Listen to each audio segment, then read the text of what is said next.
what the devil does. This is what the devil does. What the devil does.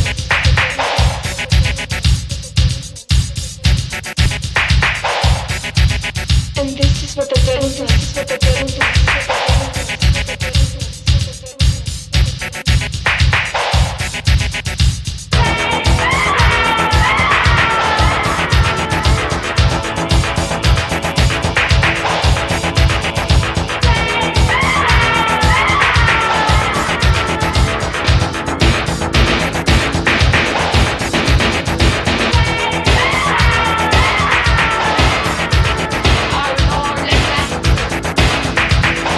Turned on most of the time, aren't you, on one thing or another?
I've gone up on drugs so much, I don't think I can come down. I really don't.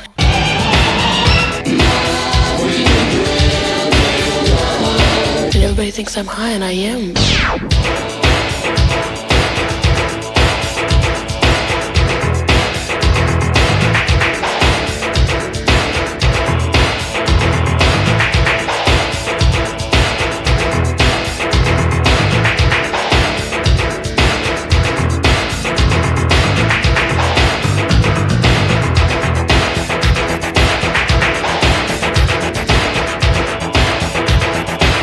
How I hate black.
Would you like to be happy? Well, I mean really happy.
And everybody thinks I'm high, and I am. And everybody thinks I'm high, and I am. And everybody thinks I'm high, and I am. And everybody thinks I'm high, and I am. And this is what the devil does. What the devil does. What the devil does.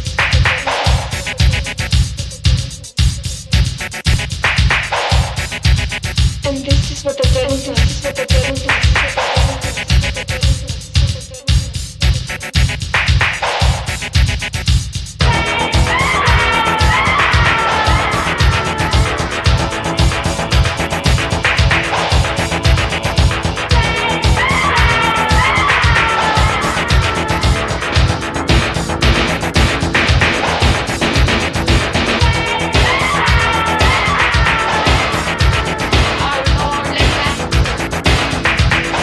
Turned on most of the time, aren't you, on one thing or another?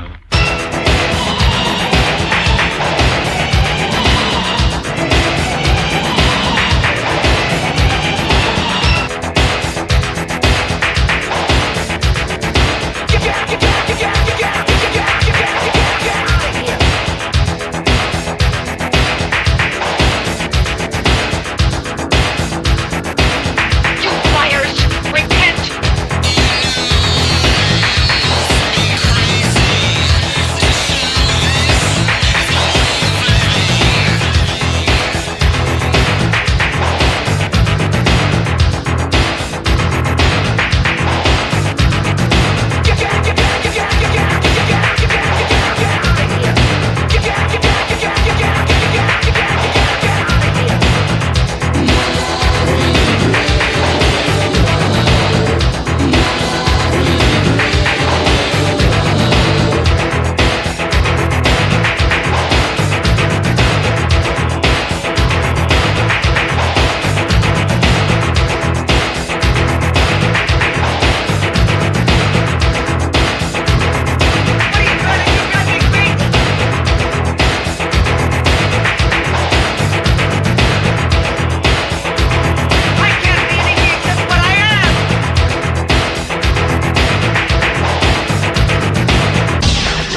I've gone up on drugs so much, I don't think I can come down. I really don't.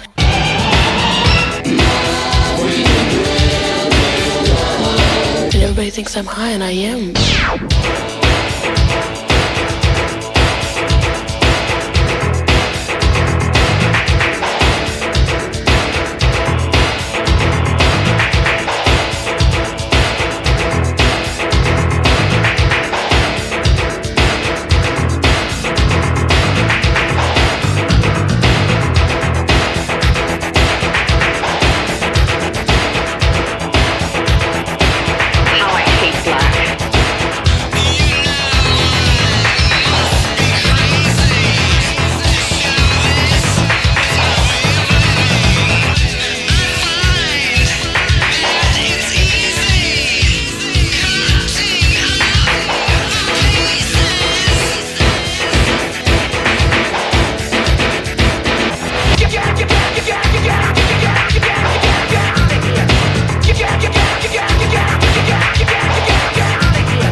Would you like to be happy? Well, I mean really happy.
And everybody thinks I'm high, and I am. And everybody thinks I'm high, and I am. And everybody thinks I'm high, and I am. And everybody thinks I'm high, and I am. And this is what the devil does. What the devil does. What the devil does.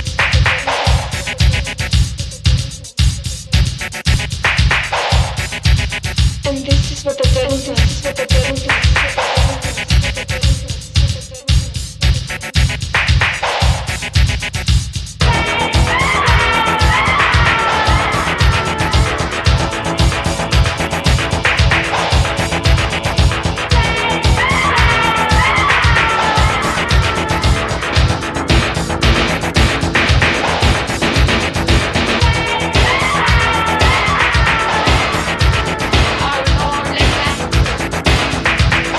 Turned on most of the time, aren't you, on one thing or another?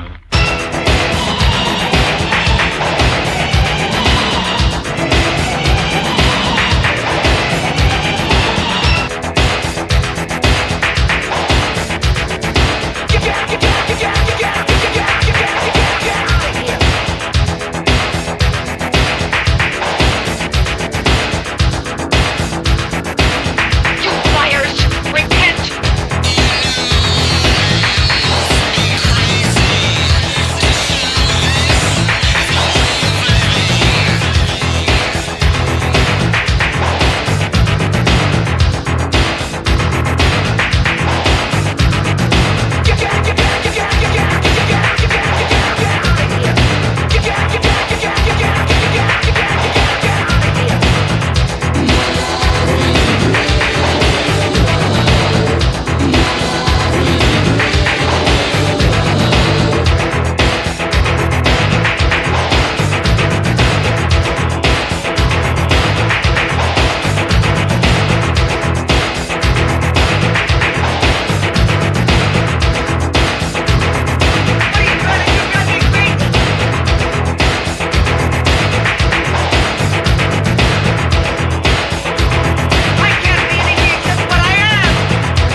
I've caught up on drugs so much, I don't think I can come down. I really don't.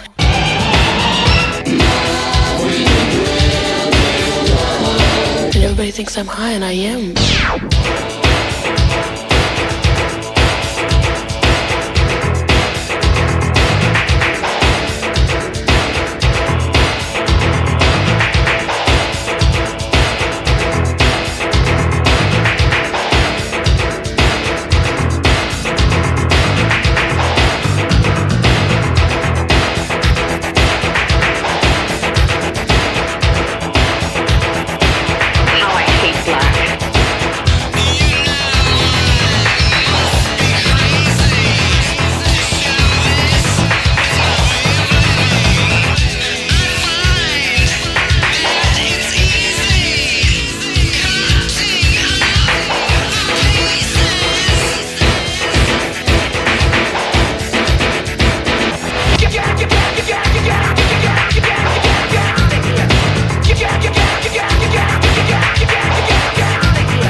Would you like to be happy?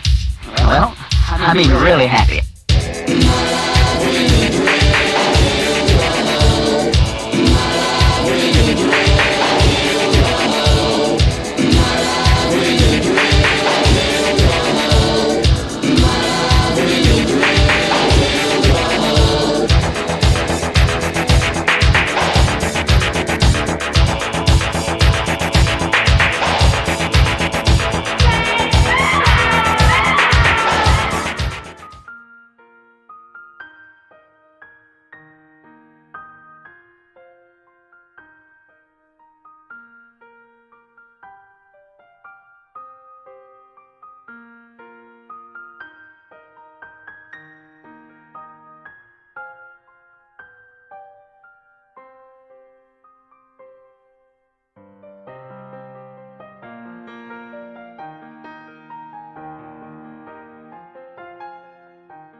Okay, hello there.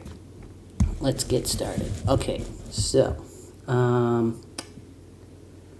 once again, I've got my coffee, but it's my second cup, so I don't have to go back for another one. I decided to have a little bit of a sleep in today. It might be a longer stream today, just because I don't think I've got anything on today. I was supposed to meet someone at 11, but they haven't confirmed if that's what we're doing today, so until I'm told otherwise, I'm just going to be streaming into at least probably for a maximum of until 12 o'clock. It's 9:30 right now, so that's a good couple of hours that we can do some stuff. I realized just a few minutes ago that I was playing the wrong intermission, so I'm hoping I don't get a copyright for that. What you just saw, if you saw that, that was the intermission I used just for Twitch, and it's only because it's Halloween at the moment, or it's October, so I wanted to go with something with a Halloween vibe. Yeah, so that's what that was about. Let's see. So I realized yesterday that, let me just get something up. Homestuck. Okay, so yesterday somebody, let me just try and find the chat for this. Yesterday's stream. I'm just gonna, where is it?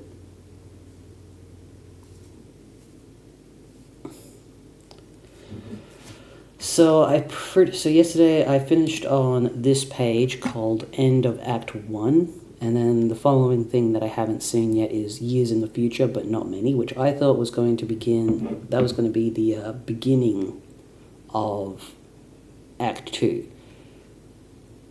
Somebody on, pretty much when I went straight to intermission at the end, somebody said in the chat, I think they said this is where Homestuck really starts, and then they also said, "Nah, the curtains close after every act," and I was like, okay, yes, because that's right, because I thought yesterday that everything I had just seen was a movie, because it looked like, like this was supposed to be just a theater thing, and that nothing had actually happened, and this person saying, no, that's just a style choice, basically. They also said, just keep going and you'll get it. And I realized, so what happened, after they said, just keep going and you'll get it, so if you go to archive and you go to Homestuck log, let me just go from, oh wait, this is oldest to newest. Okay, hang on. So between, where is it? Where's it? Wait. Yeah, that's what I want. So, where is, how much have I read? Okay, it's a fair amount. That's good.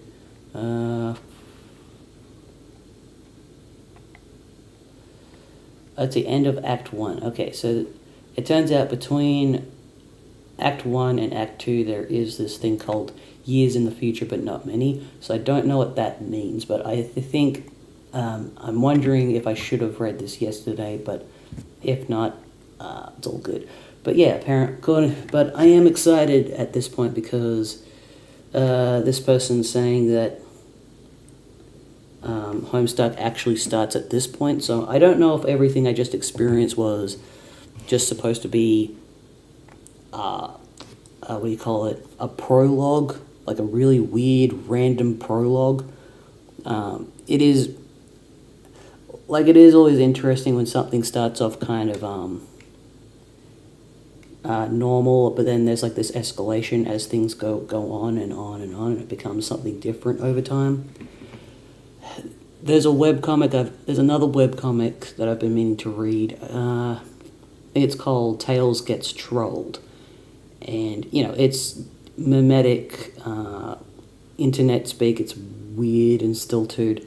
But apparently, and I've read the first couple pages and it's really funny, and I've shared it with friends. But apparently that comic just kept going on, and now there's like really, there's like an intricate plot happening, and I'm just like, how the fuck did, and that's fascinating. I'm always like, how the fuck did that happen? And it's one of those things where I'd love to check that out at some point. Yeah, let's see. But yeah, this is where I saved my spot last time. And let's see.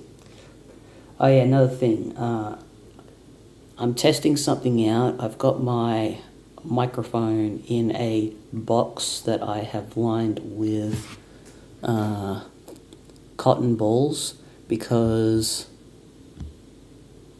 I want to see if I can, I don't know, make it sound better, because you can, make it sound like I'm not in a big room, make everything so that my voice isn't bouncing off the walls every time I react really loudly to something. Yeah. Just testing that out, just thought I'd share that with anyone who could give me that feedback, or I'll just go back and check it out for myself. So I'm just going to quickly have a look at the chats just to see if anyone's here. Okay. Nope, I don't see anyone there. What about this one? Refresh.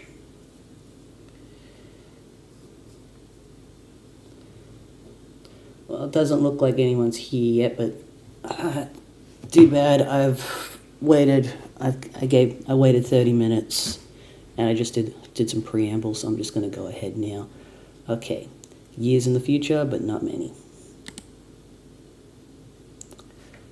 Okay, this was the beginning of the pilot. This whole desert scene here. A wayward vagabond records a stuttering step in the sun-bleached dust. Okay, cool. Nice. Okay, cool. Oh yeah, actually I should probably talk about the pilot, because I keep having more thoughts about it. So I have complained about, like, I watched the pilot first and I thought it was perfectly fine. It didn't change it didn't illuminate to myself what Homestuck actually is, so it didn't really change my opinion either way. But I think, as I've read Homestuck, I'm like, okay, I see the problems now, the shortcomings of the pilot as an adaptation. Now, the thing is, people are saying it's a bad adaptation of Homestuck. But the thing is, even though it is kind of a bad adaptation, you can't really what's the word? The thing that almost contradicts that. Well, it's not really a contradiction. I'm not sure what other word to use other than that. It might be a bad adaptation, but it's not an inaccurate adaptation. Everything that happens in the pilot has happened in the book. So,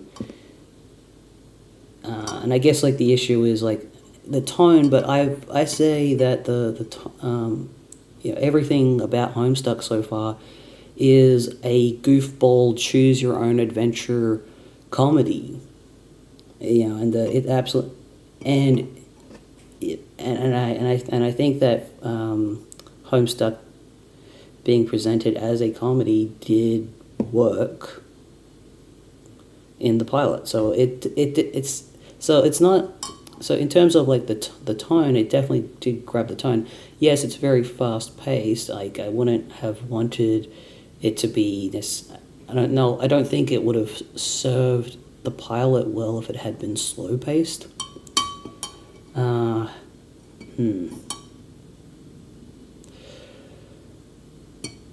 Yeah, so we'll see what comes of Homestuck as a web series over time.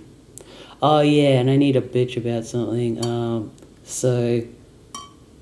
I reacted to the pilot on stream, and I think it was fair use. I paused it to give my commentary, and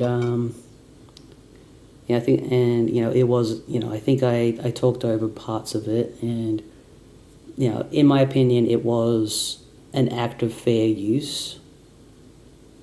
As a reaction video, as a commentary video. And so, but I ended up getting claimed, and it's not necessarily Spindleru's fault. It's definitely not Vivian's fault. It's not Vivzy Pop's fault. Some people might think that it is, but it's not. I think it's someone else some other corporation who's got like their fingers in the project, monetarily speaking, and they've put a claim on the video, which in my case, like my channel's not monetized anyway, but I'm just a bit, fair use is fair use, and I don't think the video should be claimed. So I sent a counter notification, and it was immediately rejected from the looks of it. It was like almost like instantly, like just a day after I sent it, it was like rejected, and it's like, oh, okay, so now I have, the only other thing I can do is appeal that. And I'm not sure if that'll be worth it, but just because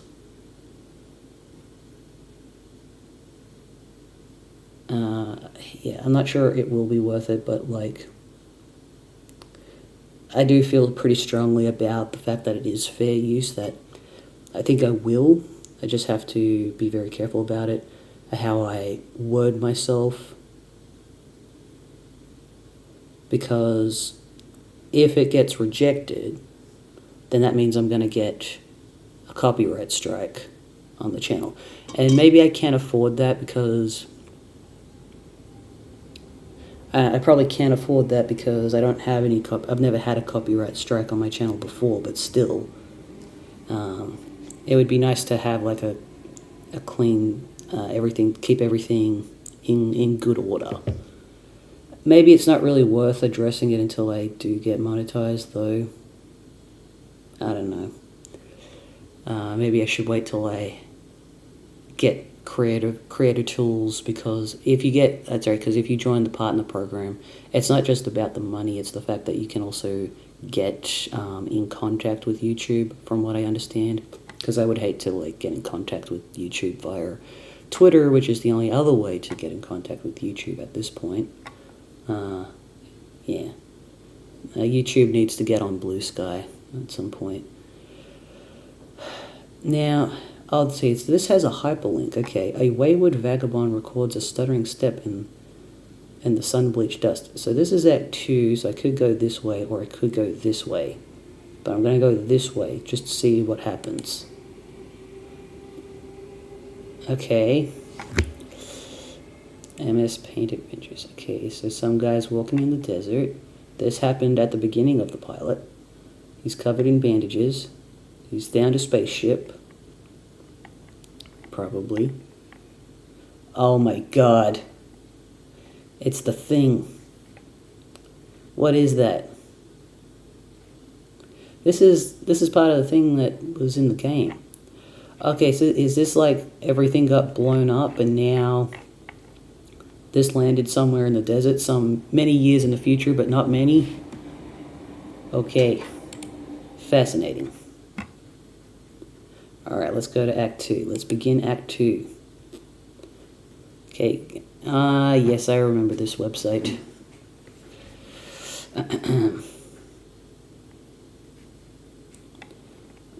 Okay. Spur beta walkthrough. Okay, so this is the walkthrough, got it. Where is this? Checking it out. I'd be inclined to dispense with the trite. Hang on. Caveat and condolences. Walkthrough incomplete. I'd be inclined to dispense with the trite, even under less pressing circumstances. Needless to say, I'll forgo the inscrutable ASCII banner which typically heralds the striking freefall of these documents. God, why does she talk so pretentiously? I'll also resist the urge to brandish any copyright marks, or the particular neuroses that concerns itself with the theft of the utterly mundane. I'll allow other deranged prospectors to stake claims on their worthless plots as the woods burn around them. My introduction will be sparse. Okay, it's not sparse so far. There will be no majestic prose blustering into the sails of a galleon as we embark on this voyage together. Too late. Nor will there be any ham-fisted prose whipping its limbs under a bedsheet like an R-worded ghost. For that matter, I won't set the stage or dim the lights. The mood you will see will be set soon enough. Since you are reading this, chances are you have installed this game on your computer already. If this is true, like many others, you have just participated in bringing about the end of the world. Okay? But don't beat yourself up about it. There was never anything you could have done to prevent it. The end is coming right now as I type and as you read. I have come to understand that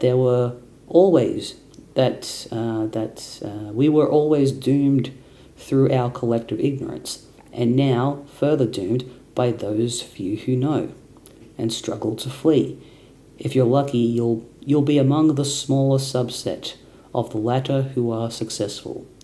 What I mean is, while that game you installed is just one more grinding slab of rock sealing our planet's crypt, it is also your only hope to live.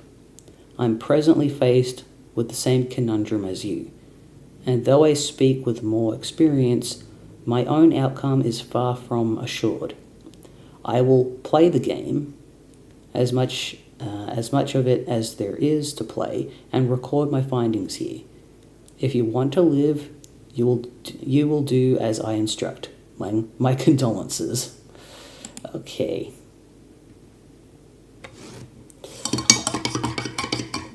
Is there like a picture here or what?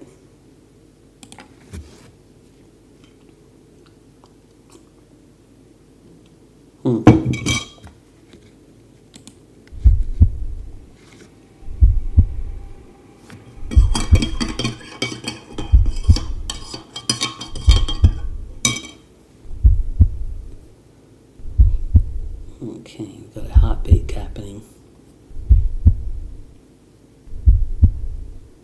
There's one monster under the bed. Okay, is it going dark because why is there monsters everywhere?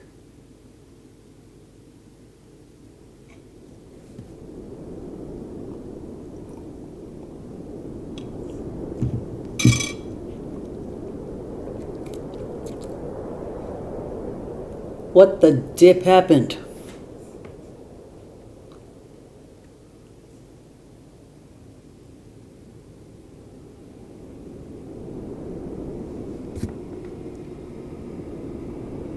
Okay.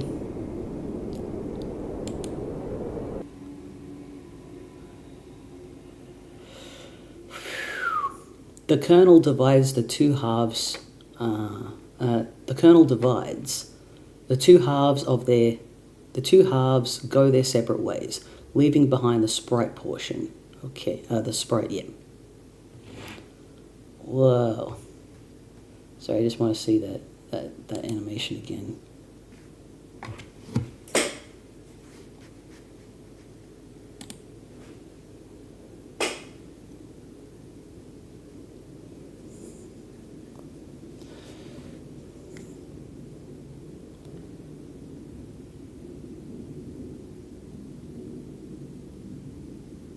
Okay.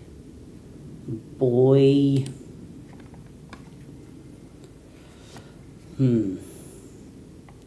It's a clown ghost. What is left of the sprite undergoes a mysterious transformation. For a moment you thought you heard someone say boy, as if whispered in the periphery of your awareness. It was probably just your imagination, though. You there, boy.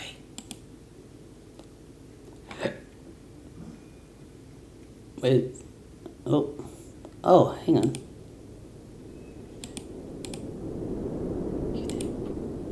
What?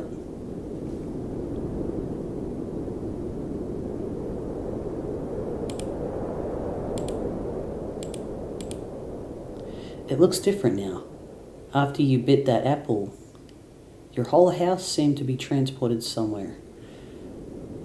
Then the apple disappeared and the kernel underwent a transformation. Aside from the change in appearance, the transformation doesn't seem to have any relevant ramifications. You still can't understand a word this idiot says. The ghost clown, do something with it. The ghost clown is called the kernel sprite, or rather just the sprite. Now, I suppose you can't do something with it at this moment. The only thing you can theoretically do with it is Tier 2 prototype IT, assuming that's still possible.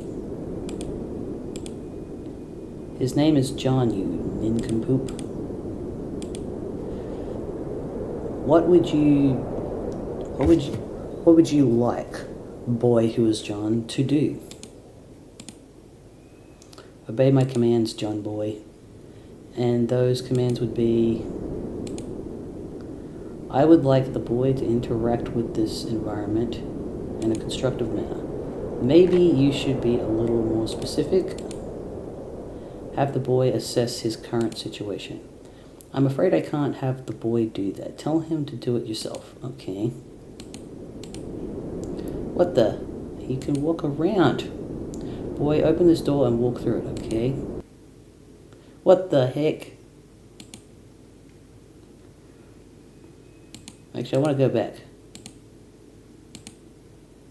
What the... I'm going to start this all over again because I feel like I should have done some stuff.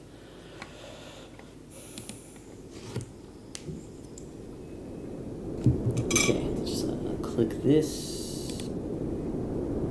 To walk around, use the mouse arrow keys and click on various objects to open commands menus for them. Outstanding flash programming by Alexa's game. Cool. The large platform. Good grief, what is this, boy? The alchemiter created the apple, or the tree that sprouted it. Rather, right on time to have you from to save you from destruction. You're not sure if you can say the same for your neighborhood, though. You wonder what happened to your dad? Uh-oh, poor dad. He was the one good character. Huh.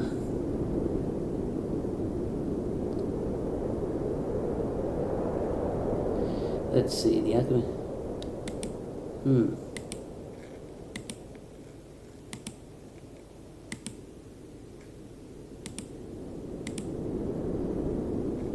Cool.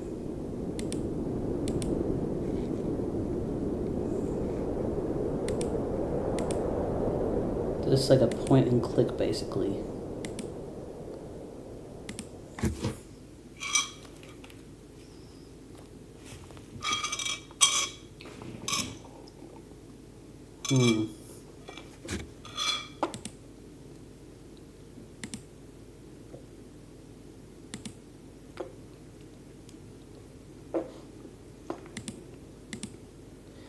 Your dad's room is still locked. Oh, okay. Okay, so this is the broken bathroom. Man, Rose did such a piss poor job of fixing the bathroom. It would almost certainly be a mistake to try to use the toilet. You guess you could just go pee on the edge of the cliff? Yeah, I'd probably do that too at this point.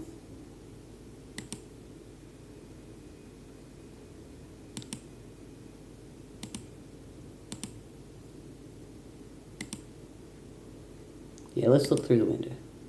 Woof. At least your backyard was salvaged too, sort of. Let's see.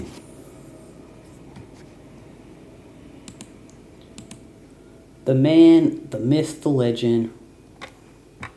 What do you have up your sleeve, Anderson? What do you have up your sleeve there, Anderson? Look at that poker face. He's not telling a soul.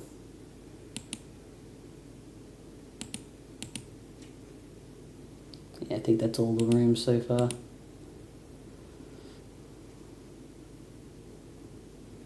Can I go up these stairs? Yeah. No? Probably not.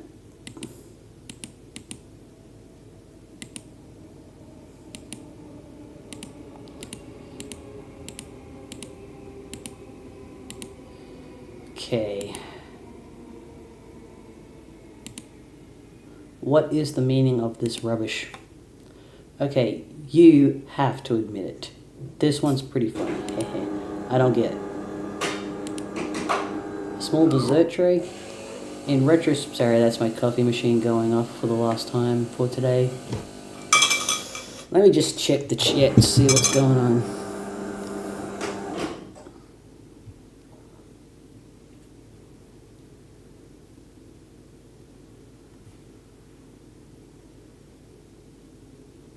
It's always hard to tell with Twitter, Twitch rather, because sometimes, I don't know, sometimes it just doesn't load people's messages, and then all of a sudden it loads all the messages, like, later on. I don't know why it does that.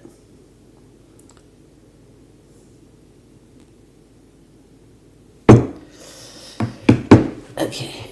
In retrospect, it was pretty funny when your dad pied you like that. Gotcha again by the old man. Okay, cool. I just want to keep going around. Move this absurd edifice and exit your house. I don't want to exit the house.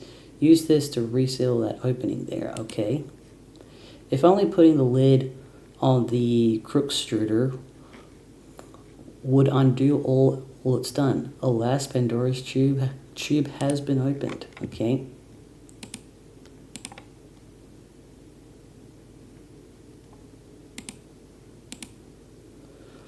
That stuff is really dirty and you don't want it. Besides, you have it on good authority that a significant portion of it is comprised of asbestos. Ooh. Yes. It hardly seems worth it to go to the bother. You doubt you could get much for them at a garage sale even. Maybe grubby palm. Maybe a grubby palm of pennies, or I nearly said penis, and a kick in the nuts for a whole lot of them. Okay, let's top. Nah, we'll leave Grandma alone.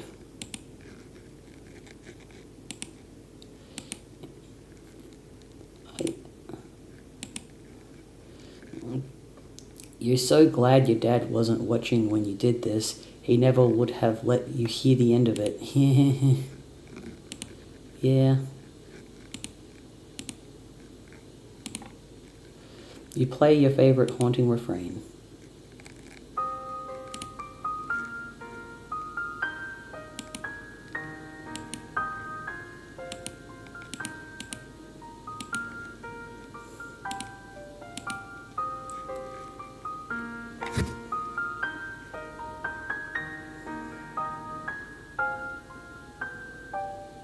To dazzle you with his silly vaudevillian escapades.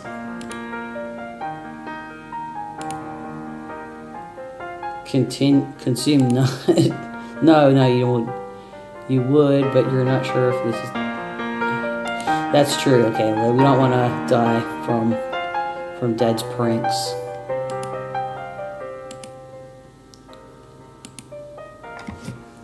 Cirque du Soleil. You once filled a restraining order against your father. You were never so embarrassed in your life. Good God. Let me just listen to the end of this song.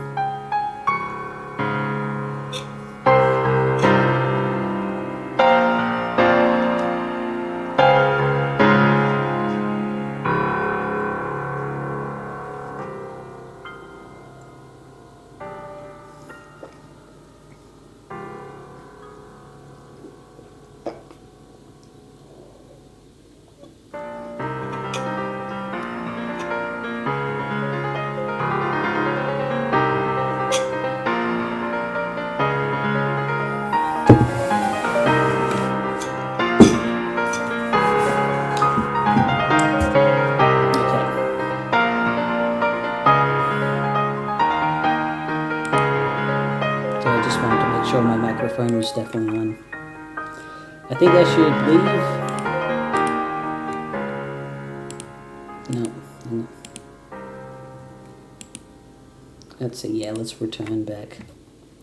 Let's just go in here though.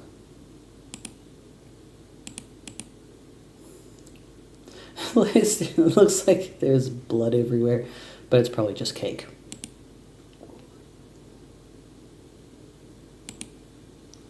Big. Wherever your dad went, he seems to have left in a hurry.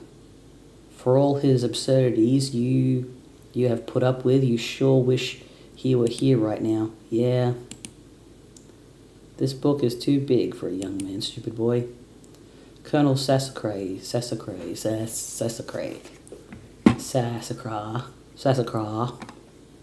Colonel Sassacre is your favorite book. Almost as favorite as Wise Guy. They are both your favoritist of all time. Go read other books. Go read Lord of the Rings. What else should you read? Actually, I was talking to my friend yesterday about Homestuck, and he's much more well-read than I am. I've talked about this before, but I'll just talk about it again. He reads books the way I watch movies. Like, it's instant. Like, he can read books very fast. And to him, it's a bit of a curse because he's constantly running out of good things to read because he reads so fast. In fact, I would say he probably can read books faster than I can watch movies, actually. That's how insane he is. I'm sort of jealous of that. So I was telling him about Homestuck. He said it does not sound like something he would want to read. But and I asked him, like, okay, what's something I should read that you've read, like, that was published online? And he said that he wanted me to read something called The Mother of Learning. I'm trying to remember how he sold it to me, but sounded like it would have had some good world building at least.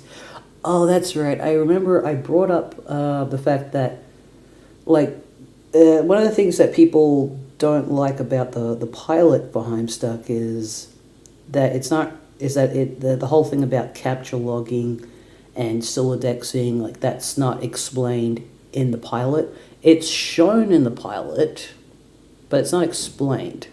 But the thing is, I say that Homestuck makes a lot more sense to me now that I'm reading it because it's given a lot of clarity about what is happening to a certain extent. It's a bit more clearer what's going on. I don't know. It just feels clear. But I don't actually understand I don't fully understand the capture logging thing. Like, I guess I understand how it works, but I don't understand why it's happening. That's the part I'm a bit confused about. Like, why is this? Looks like I'm still alive.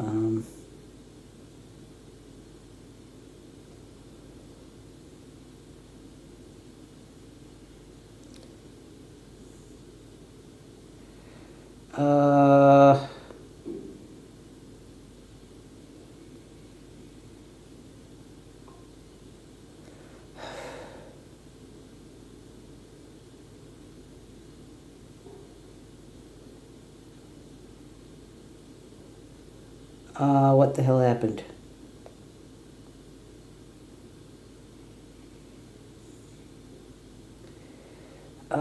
Please tell me there hasn't been any problems going on.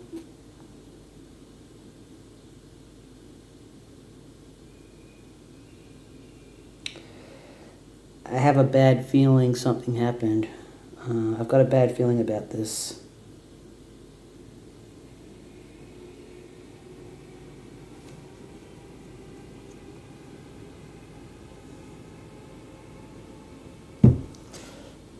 Let me just check something.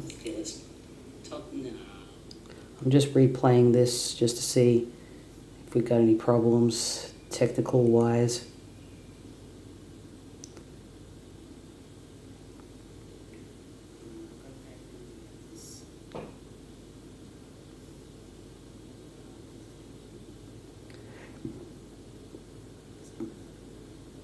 Okay. So I think there's a possibility that I disconnected, but then it reconnected. I don't know how that affects the stream. Makes me a bit nervous. Whew. Okay. What was I talking about? Oh yeah, friend. My friend was saying something about, yeah, so he doesn't want to read Homestuck. He wants me to read other stuff, but I think he's happy to know that I'm reading something for once. Even if it's not something that he would want to read himself. Can I go around the kitchen a bit more? Examine the smeared substance. Ugh. Is this oil? You wonder what happened here. Where's your dad? Uh-oh. Is his dad made of oil? Can I examine this artwork? Your dad was so proud when you drew this, he hung it up immediately, and it stayed there ever since. That was 1 week ago. Oh my god. Why can't I move?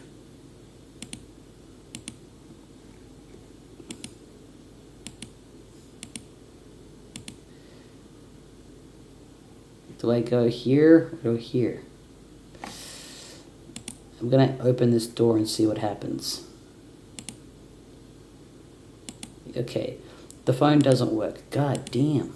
Open this door. Okay, so this is the laundry, obviously. This is no time for laundry. Open these and rifle through them for goods. You don't give a shit about what's in there. Probably nothing to be inclined to use anyway. Okay, whatever.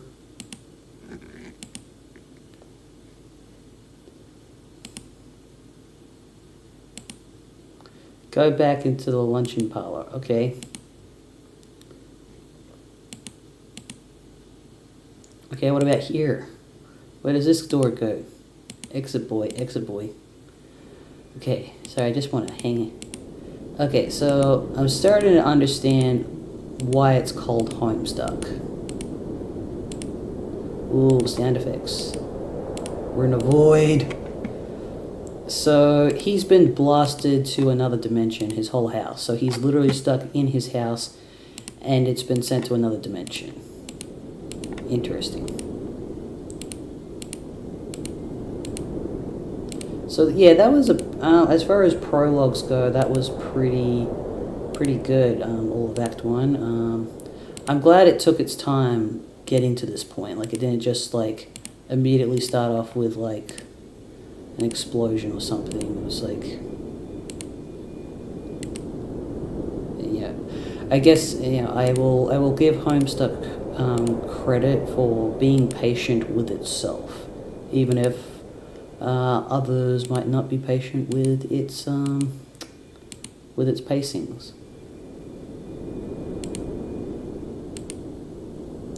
Back into the house with you. Okay, gotcha.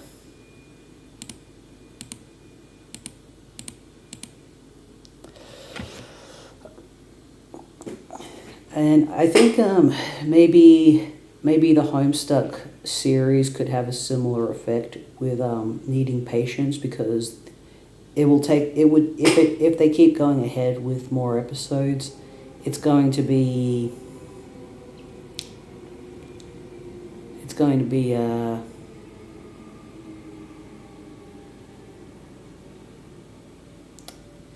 what's the word? It's going to be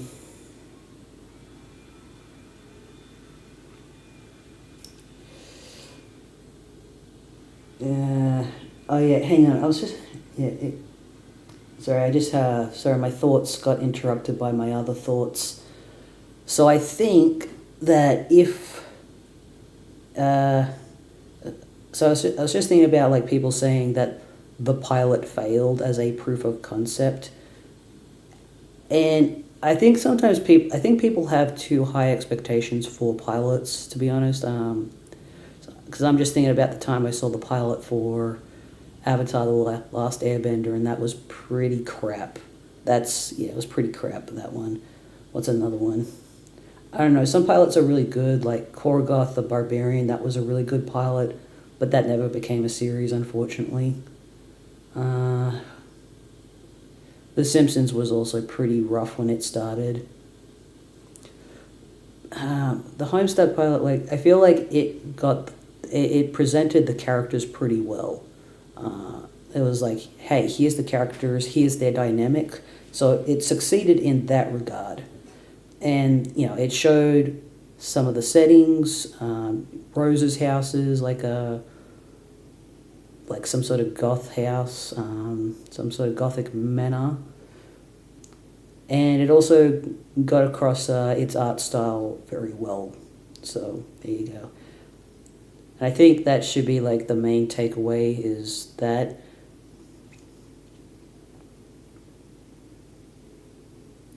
But yeah, that doesn't mean it can't improve if it becomes like a legitimate series at some point. But yeah, the whole like needing patience with Homestuck, that could be recreated by the fact that you've got to wait so long for episodes, because that's just the way web series does its thing, which I prefer. I would prefer things to be done like that. Wait, where do I go? Yes, I think I need to, like, get out of the house. Return to the room with the dead hag's remains. Why did you call your grandma that?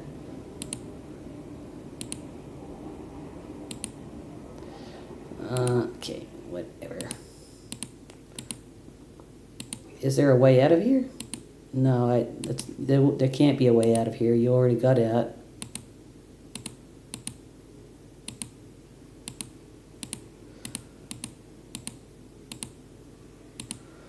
Okay, so we are, in fact, Homestuck. Boy, quit all this scurrying around. For the last time, this boy's name is John. Fine, John, return to your quarters. Okay. You go back up to your room, tiptoeing around this weird petroleum-based sludge. Blech. I hope that's not his dad that's been killed and turned into sludge. That would be bad. Okay. Now, John, respond to your friend unit. My friend unit? Okay, pester chum's going off. Okay. John, are you there? Let's see.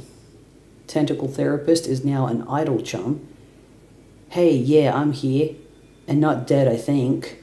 I know, I've been watching you scramble through the house like a lunatic. You should have answered me sooner. Oh man, sorry, I was looking around for my dad and I can't find him anywhere. Have you seen him? No, I'm sure he'll turn up. We have more important things to address right now. Yeah, like, where am I? I don't know that either, but I've determined your neighborhood was destroyed by the meteor. Wherever you were transported, it saved you from the impact.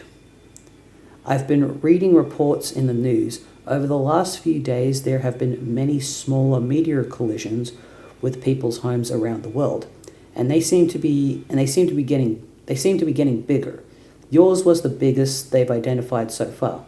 Wow. Okay. So then, I guess if this is all the game's doing, then the point is for us to save the world? Perhaps. Then we better get moving and figure this game out. Yes, but wait. We should retrieve your PDA, the phone, yet again. It will help you keep tabs on it will help to keep tabs on each other while you investigate. I think I can get you closer to it if I can replenish your grist supply somewhat. there may be there may be a way to recycle some that we already used. Okay, I'll meet you out on the balcony. Wait, Rose, one thing. What? You never wished me a happy birthday. Hello? I was working on something to send you, but I was running late with it. I didn't want you to think I believed meager well wishes alone would suffice for the occasion. Aww. That said, happy birthday, John. Oh geez, that is silly. Anyway, thanks. That was a nice way to. That was sweet. I liked that. That was a nice little. Every now and then, John and Rose, the way they talk to each other is kind of like how me and my friends talk to each other. Like moments like that. Like we'll be like serious business, but then we'll be like, by the way, you're my friend. And I just want you to know that. Yeah. So. Also, I was just having a flashback. I think I was so my friend, he got me into Gravity Falls at one point, and I really liked Gravity Falls. And when it was over, I was like, I really want more of that type of show. And so I was always like looking for like, that fix to get. And I specifically wanted something that was about like young people dealing with paranormal activity. Like, because like basically Gravity Falls is basically Twin Peaks for kids with some Simpsons humor for the adults to enjoy. And basically what I found was people would people's alternative recommendations for like Gravity Falls Void was to check out Stranger Things, and I think somebody recommended Infinity Train, and eventually I did watch Infinity Train, and eventually I made a video about Infinity Train. And what else happened?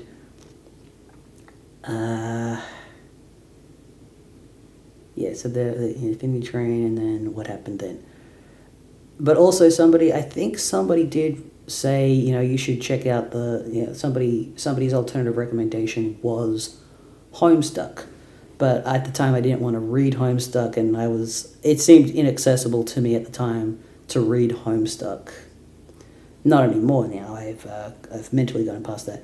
But that's right. So I think somebody also recommended Steven Universe, and I watched all of Steven Universe. Like literally after watching Gravity Falls, Steven Universe became like my favorite cartoon for a really long time, and I would love to potentially rewatch it because it was somewhat ruined over other things, people getting intense about it. But I'd love to return to that one day just to see if it's still got the magic to it.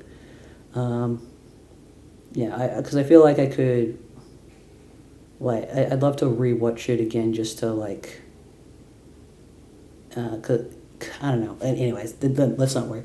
Oh, that's right. The person the person who got me into Steven Universe, the girl at the con. I mentioned before she was a massive Homestuck fan, huge Homestuck fan, and also so she and I, we were both watching Yuri on Ice every week, and we would talk about it, and I would tell her about my progress with Steven Universe, and she really wanted me to get into Homestuck, but I was like, that doesn't sound like something I would be into, but I guess I was wrong. Anyways, if only I could correct my mistake with her. Sorry. Okay. Let me just check the chats real quick before I continue.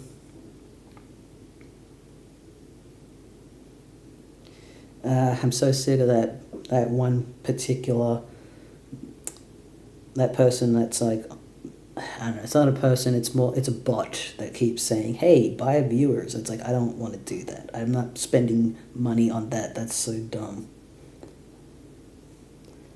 Okay. Just do a quick refresh.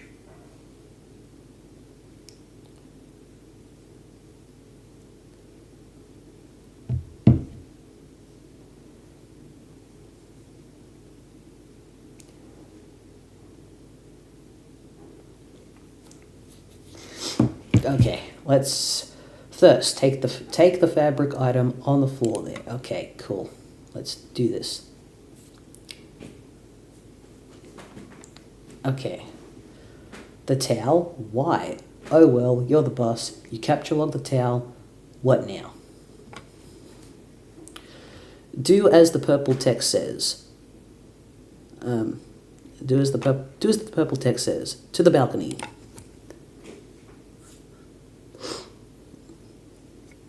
Okay. John makes his way to the balcony per your awkwardly worded request. Okay. Wait. Take that, the blue wobbly thing. Okay.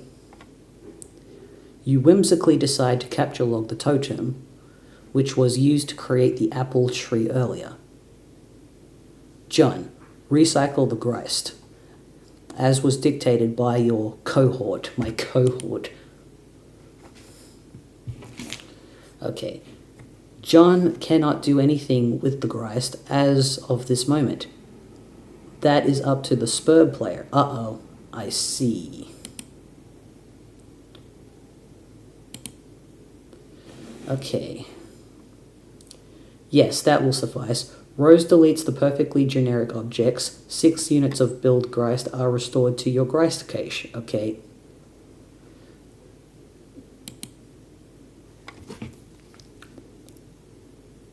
Is that Dad in the car? What's going on? Oh, okay, what the... Are we going to build a bridge and we're going to save Dad? Let's go save Dad. Rose expends the grist to drag a new plank from the balcony in the direction of the PDA. Okay, so we need to get the phone. Okay. John, run across precarious platform swiftly. Okay. John isn't sure about that.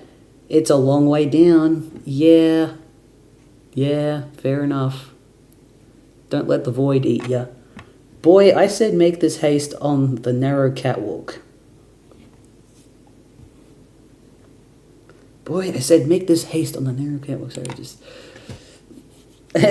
He's like, no, I don't want to do that. Yeah. I think if I was 13, I would be very nervous to walk across something like that. I would have to be like on all fours doing that. I wouldn't... Okay. John is very nervous about the idea, and the strident tone of your commands is starting to make him a little upset. Fine. Proceed as your level of comfort dictates.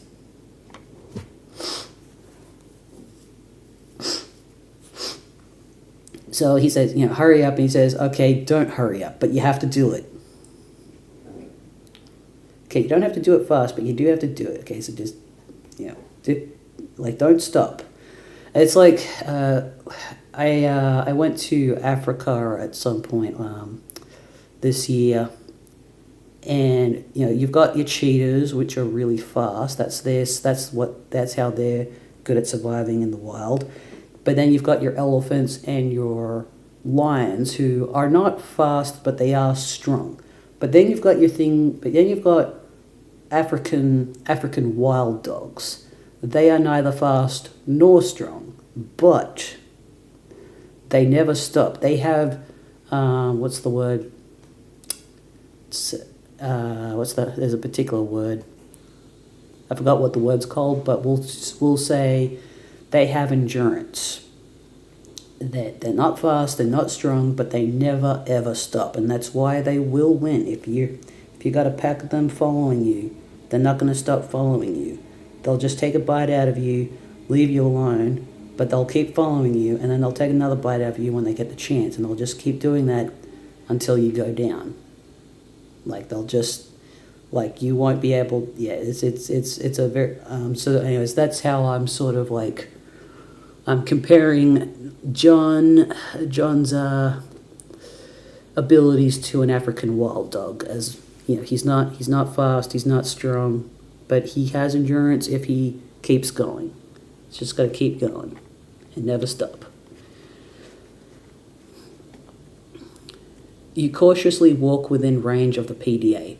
Rose retrieves it. Cool. So she gets it for him, okay. Now take it.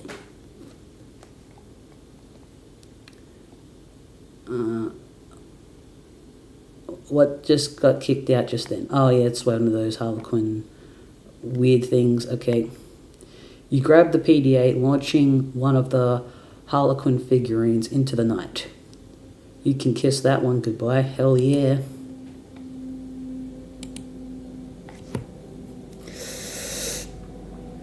Just one command will suffice, thanks. It looks like you're not the only one trying to locate your father after the disaster. These boring men are uninteresting. Okay. John, are you okay? You seem a bit tentative. I'm fine, I guess. Since I got here, I feel compelled to do these weird things I don't really want to do. By some kind of voice that I can't really even hear. I don't know. It is hard to explain. Perhaps the early symptoms of an anxiety disorder, like post-traumatic stress? Yeah, maybe. Who knows? Well, if you can pull yourself together, there are a few more things we should try. Like prototyping the kernel sprite again, if possible. We should hurry. My laptop battery won't last forever. Okay, I will go back inside. No, don't do that. Hop off this ledge onto that car. Okay. What? No, that sounds incredibly dangerous. He's gonna do it. No. Now you're just being a pest. Which turnip truck did you tumble out of anyway? Who are you? Years in the future, but not many. Again? Okay. Okay, so... Okay, we're going into the thing, what's it called? The bomb shelter? Let's see, an unsealed tunnel welcomes. Hang on, let me just... I'm not sure if I turned these off. Yeah, okay.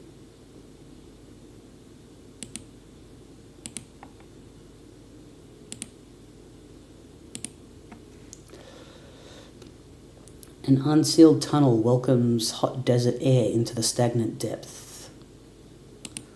Okay. Okay.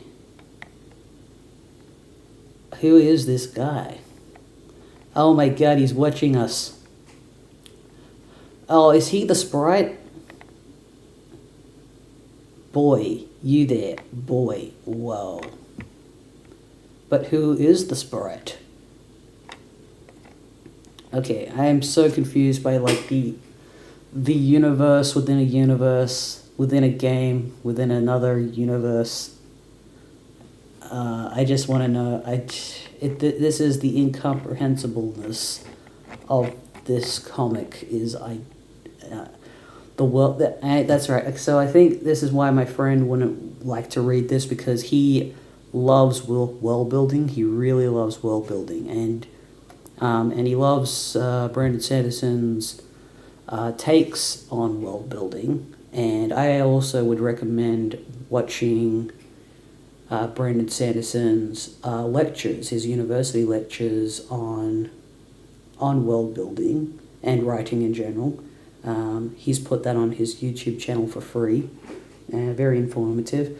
So my friend, he would probably get really frustrated with this because the world building in Homestuck so far is not exactly clear at this point. There's hints of what it could be, but it's really hard for me to formulate what the hell is going on, if that makes sense. Okay. Wait, did I read all that? Yeah, okay. Yeah, and this was also in the pilot from what I remember to be the case. Let's keep going. Okay, this recreation of stuff. Okay. Oh my god, it's a big wall of text. Let me just check the chats again.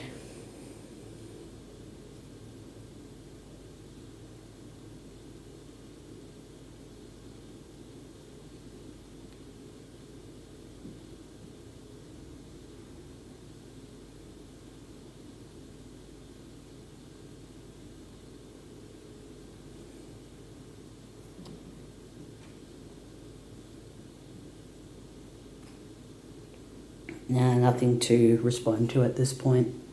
Unless, of course, there's like a connection issue. I really hope that's not the case, for God's sake. Let me just make sure.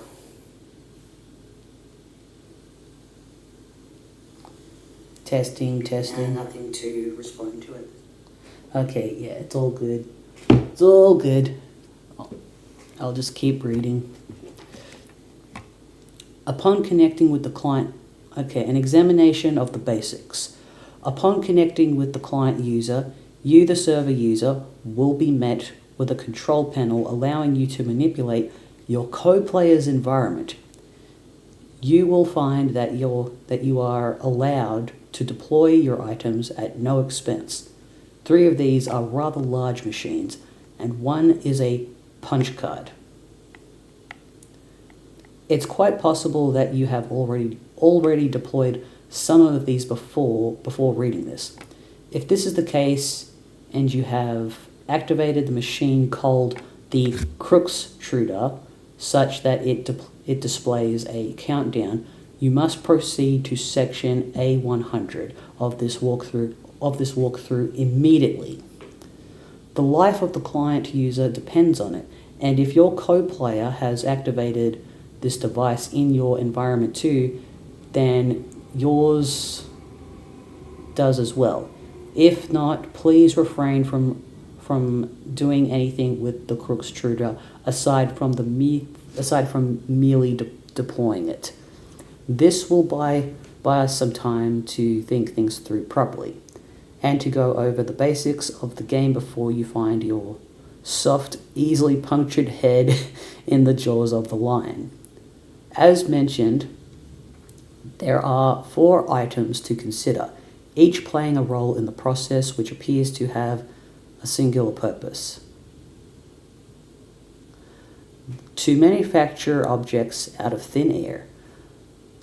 The designers of the game, judging by the language used, regard this process as a sort of alchemy. This may include the complexities in the production process yet to present themselves. Yes, but for now, the variety of objects are able to create remains quite limited. But for now, the variety of objects you are able to create remains quite limited. The items in question are the Crookstruder. Again, tread lightly with this one. The Totem Lathe, the Alchemiter, and the pre-punched card. I will describe how these devices work in conjunction with each other, and I will use the analogy of having a key made at a hardware store to help you understand. First, deploy all of these objects in convenient proximity to each other. Be sure not to block doors or pathways with them. You can always revise the dimensions of rooms to make space for them, but I'd advise against this, or even experimenting with the function. Doing so comes at the expense of Buildgeist, a commodity which appears to be at a premium at the onset, and one you'd be best advised to save for later. Okay, the Crookstruder. Removing the lid signals the moment your life becomes a great whirling batshit pandemonium, somewhat resembling the chaos of an especially ethnic wedding. Okay, calm down. Good grief. Holy moly. Somewhere a soused uncle deliberately shatters china on the floor. Muddy livestock is decorated and then lost track of. The question, Whose mule is this? At times can be heard over the din. This is now your reality.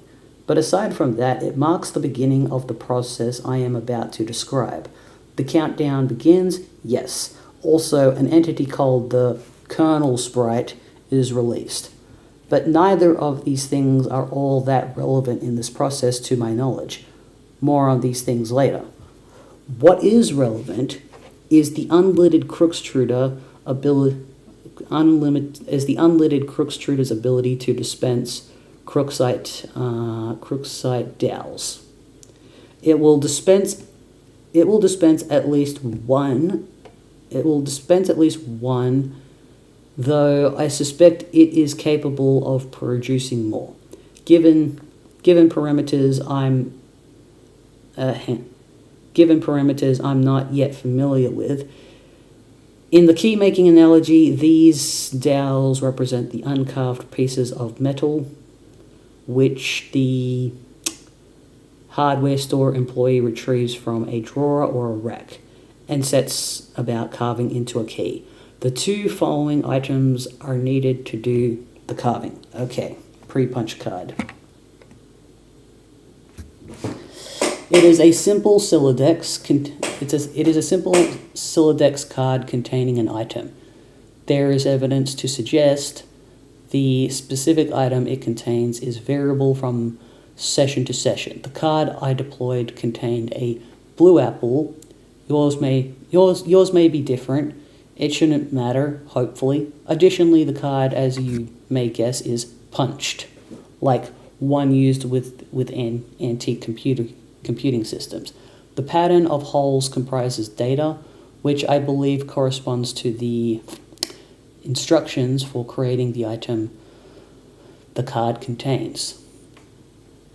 That it is pre-punched suggests there is a way to punch an unpunched card, possibly imprinting it with the data for the item it contains, though no mechanism for this has presented itself yet. God, reading this is...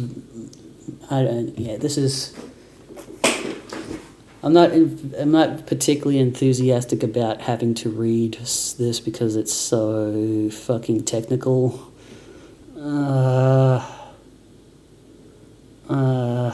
Okay.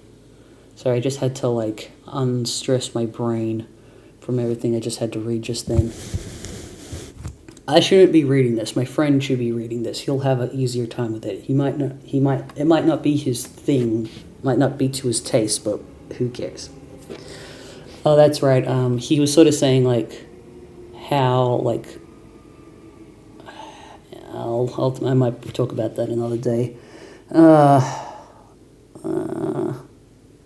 Sorry, just let me... I'm trying not to fall asleep after reading all that. Probably doesn't help that I haven't had a proper breakfast yet, but I'll have a proper breakfast eventually. I can't have any more coffee because I already had 2 cups and that's already too much.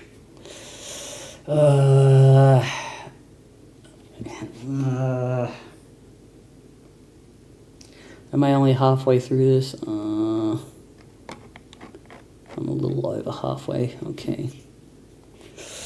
Where was I?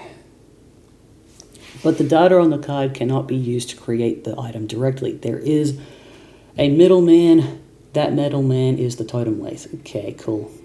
This is essentially the key carving machine. So I'm trying not to sound bored while I'm reading this, but it will carve into your Crooksite dowel a pattern of grooves and contours, the sort which makes a key unique. The instructions for this pattern are supplied by the punch card, which is inserted into the lathe pre-activation to configure its chisels. There's a part of me that's tempted to just skip this and just move on, but I don't want to. I don't want to do that. I do like to. If I'm going to do this, I'm going to do all of it. But yeah, it's stuff like this where I'm like, maybe Rose is not my favorite character. Definitely not.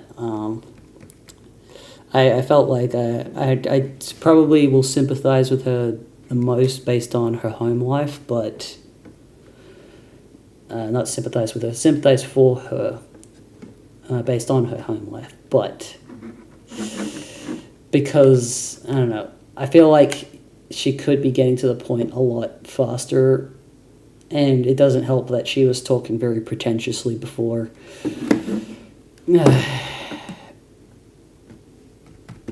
Okay. Where was I? Okay. The instructions for this pattern are supplied by the punch card, which is inserted into the lathe pre-activation to configure its chisels.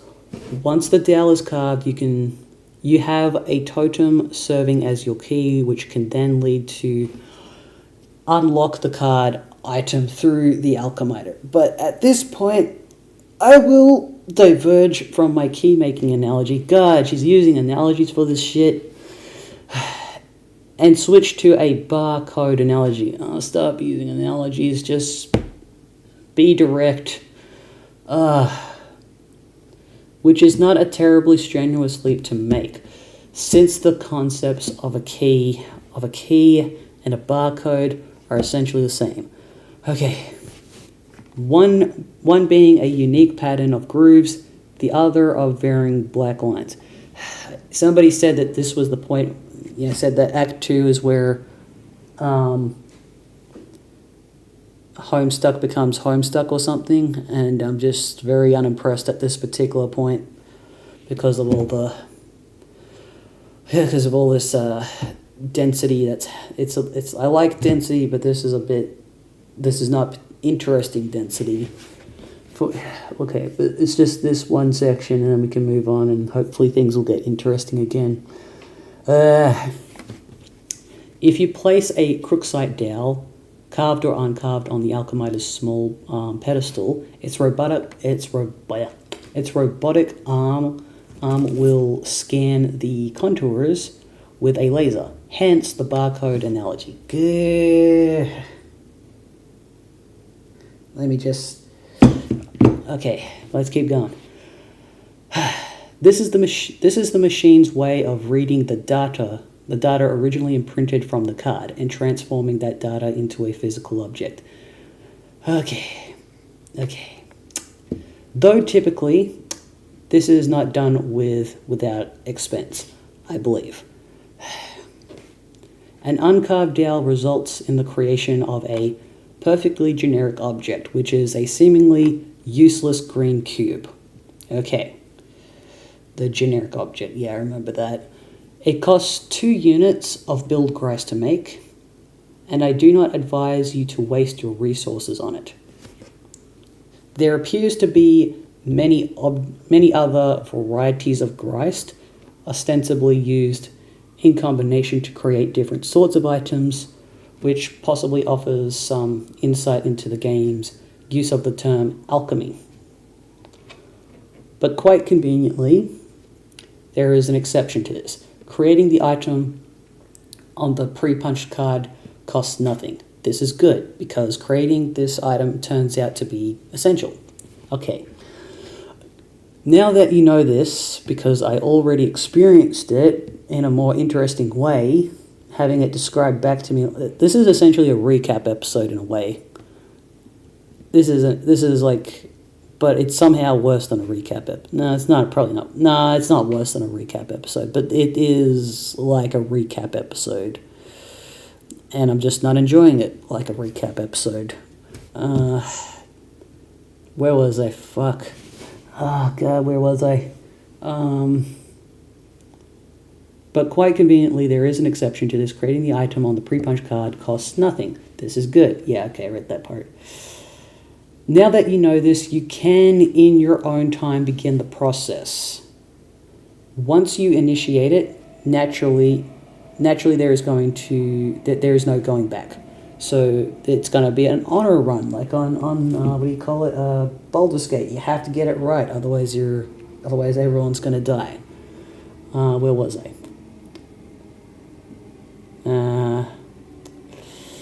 So best be prepared. But you probably shouldn't drag your feet too long. As I mentioned earlier, this is your only means of escape. When you're ready, be prepared to follow the steps in the next section swiftly. Okay. So your Crook's Truder is ticking. Do this to live. Cool. Okay, thank God we've got some illustrations with some flash animation. Cool. So she's looking out the window, watching the world burn. Yeah, she's watching the world burn. Yes. I like this character again now. In the distance, meteorites fall with greater frequency. The fire in the forest burns so hot, not even the rain is putting it out. Damn. Check the status of battery. Okay. Okay, so there he is in the Homestuck game universe somehow. Okay. Let me just check something. I'll just check the chats real quick. I'm sorry if I hope no one's upset by my reaction to that part. That's just how I felt at that. Okay, well, it looks like we've got some viewers. I don't know who they are, but thanks for being here, guys. Hope you're all having a good time. Let's see. Okay. And I hope my microphone is still working. I know I tested it before, but every now and then I'm like, I hope it's still working. Okay, still raining. There's something near the cat's grave, but I don't know what it is. Your laptop battery is all right for now, but it won't be for long. If the power in the house doesn't come back on, you can think of one last resort. The small backup generator stored behind the mausoleum. Rose. Prototype sprite with Betty Crocker box. Okay. What? Oh man, you're going to use that? That sucks. What a stupid idea. We have to hurry along. I'm running low on battery power. But the cake mix. That's so dumb. I doubt it matters. We might as well just use any old crap lying around. Fine, I guess. Alright. See, I like it when they're just talking normally to each other. Yeah. But, like, yeah, so that whole thing with her, like, that whole big wall of text, like, you know, it is a thing that would exist in reality. I don't necessarily resent it being there. I'm just saying I just didn't enjoy reading it.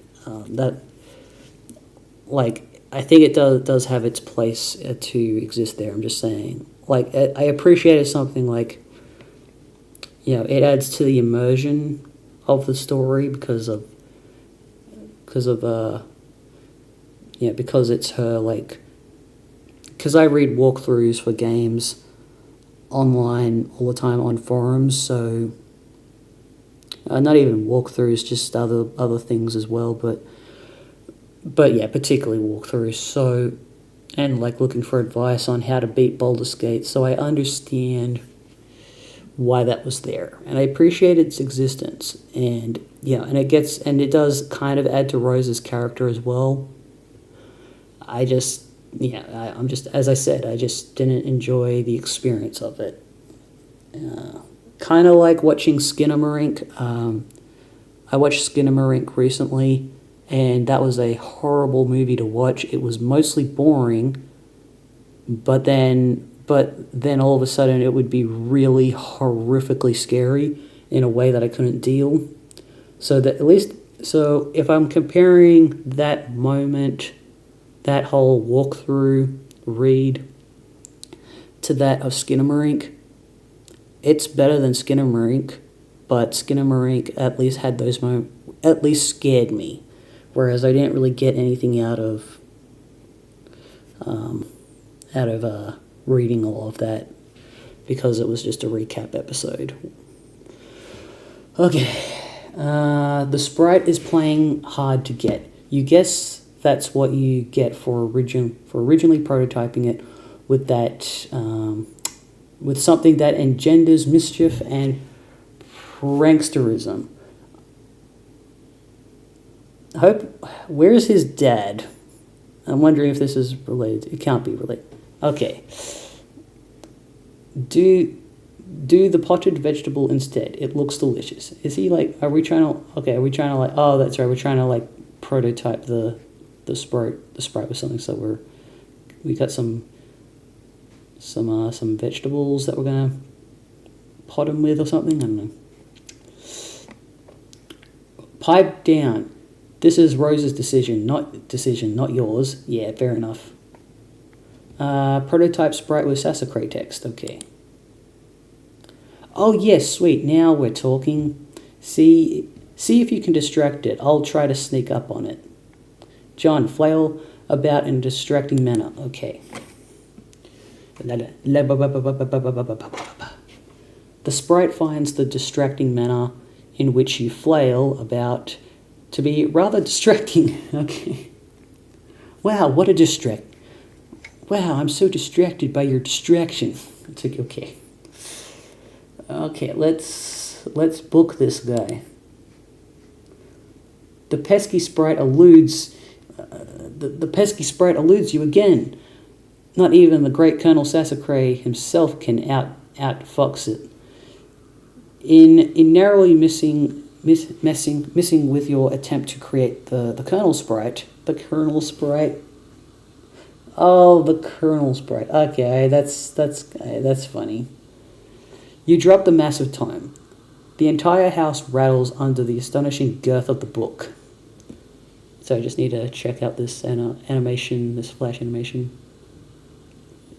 Okay. Moving on.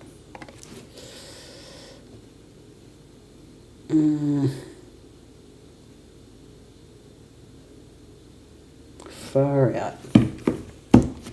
In the other room, Nana's ashes dump onto the sprite, which is caught unawares by the dousing. Oh no. Oh no, okay. Oh no, not Grandma. This better not like get like, this better not do a Full Metal Alchemist spoiler. So, oh no. Okay, inspect Hag Ash incident. You find the sacred urn toppled again. This time, you're quite sure it wasn't your fault. The sprite is nowhere to be found.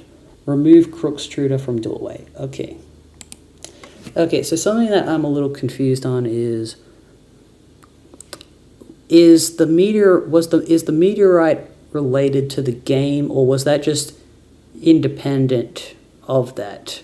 Because in the pilot, it looks like there was already like a meteorite happening anyway before he gets the game, but I'm not so sure. I can't remember having read in the book which came first and what's related.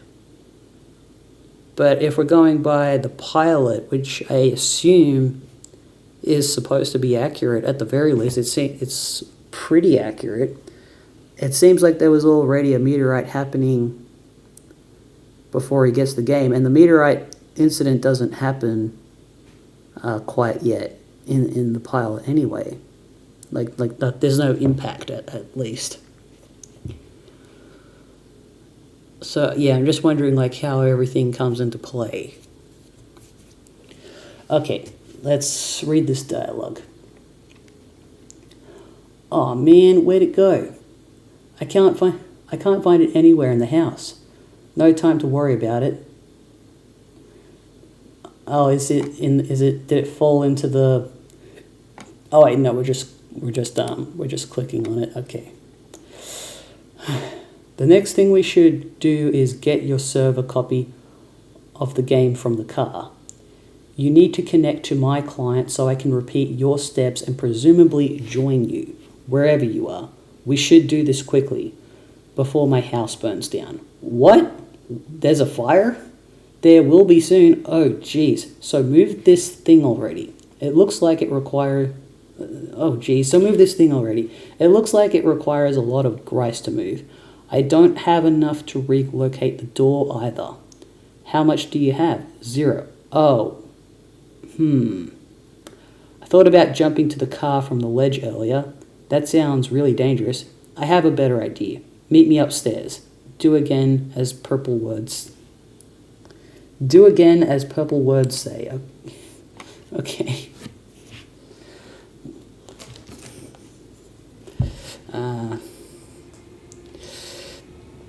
Okay.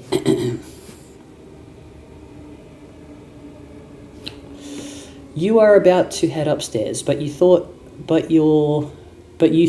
you heard something behind you. It was faint, but you could swear it was a small, light-hearted chuckle. It's the grandma clown ghost. Along the lines of a spirited hoo hoo hoo. It's like, ooh. Oh no. Oh god, his grandma. Okay. Oh dear, this is wrong. This is just wrong. Ignore this woman's antics. So I feel like, the fact that his grandma's ashes have fused with the clown ghost, Colonel Sprite, I feel like, yeah, like the Harlequin, it's not really given much special attention in the pilot. And it probably should have been if this is where we were going. But at the same time, I don't know how seriously the comic is taking this particular aspect, but it's a bit fucked, if I'm being honest. Okay. You're not sure you even saw a woman, let alone any of her hypothetical antics. But whatever it was, you might have caught a glimpse of.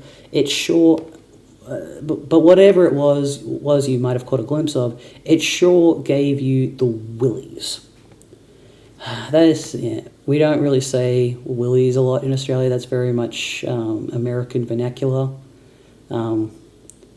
We might say something like the creeps, I think is what we'll tend to say.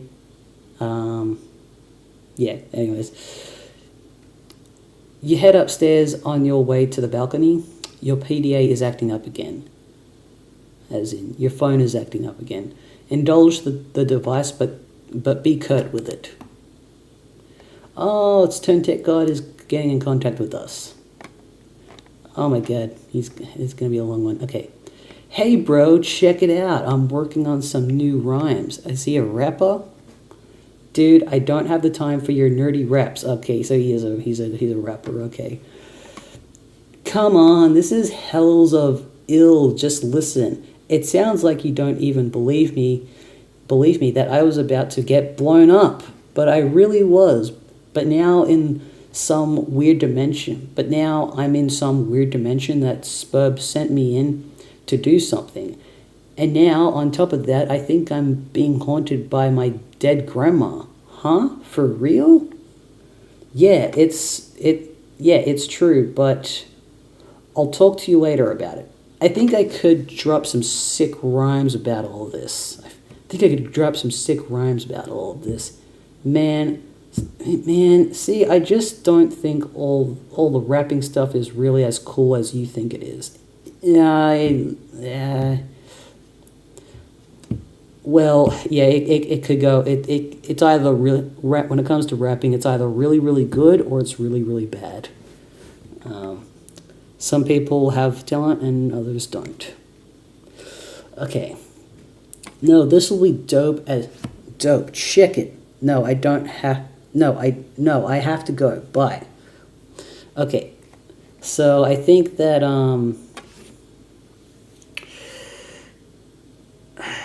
like I'm wondering with Turn Tech Guy, like he was sort of portrayed as like this kind of cool dude in the pilot. I was watching somebody's comic dub of Act 1, and Turn Tech God was not portrayed as particularly cool. He was not given like a dude bro voice at all. He very much sounded a lot more like a basement dweller. And But yeah, it seems like the way Turn Tech God is supposed to be interpreted is that he is supposed to be. I think he's trying to be cool, but he is kind of a loser at the same time. Like, some people who try to be cool are just like losers. I don't know.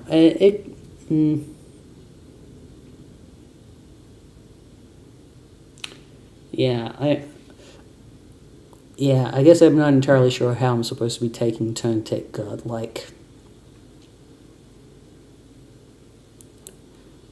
Does he legitimately have talents? He's very confident. I buy into the confidence, and he seems to know stuff about computer programming, but also he seems to be seems that girls are interested in him, and I'm wondering, is he supposed to be? I'm wondering if he's at school, would he be considered popular, or is he just like this online, and then it's completely different at school? These are questions I have. Okay. So Turn Tech God continues with a big wall of text. No, wait. Armageddon's getting waged on us, but I'm getting armed and dangerous, sending men in space for saving us. See which player's more courageous. He's not listening. Ben or Bruce dudes reach a truce. I'm sure this would be hilarious if I had seen the movie Armageddon. So maybe I'll watch Armageddon before the pilot, before the web series adapts this part of the comic. Put their blow shoots to use and suck it up. Affleck sacrifice. Okay, I mean sacrifice. Would have to suffice. Fluck it. Bro be a stained glass saint up on a cross, getting hella Christ plagiarist. Bruce is like, offer that crucifix, nuff, this fucking savior fuss. Restrained his ass per McLean Redux, while Buscemi remained dangerous. Derangerous? Derangerous. When a plan gone astray pays off a wasted craterus. These are such fucked words. I can't.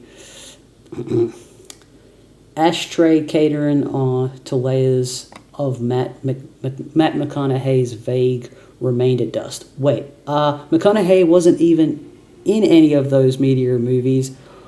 Was he? Was he? I'll have to make a rap about that. I don't know. Morgan Freeman or something being the president. It'll be called Obama made it so that no one gives a shit about black presidents in movies anymore. See, you've got to fill me in on what's going on so I have something to rap about besides all your dumb shit movies. It's like I want to be a rapper, but you keep ruining it for me. Okay, enough strange poetry from the red text. Yes, thank you. Let's move on from that. Man. I think, actually, now I'm thinking about it, Turn Tech God, like, the fact that he just did all that rap, he does remind me of a friend of mine, not a super close friend, but like a friend that I had back in the day.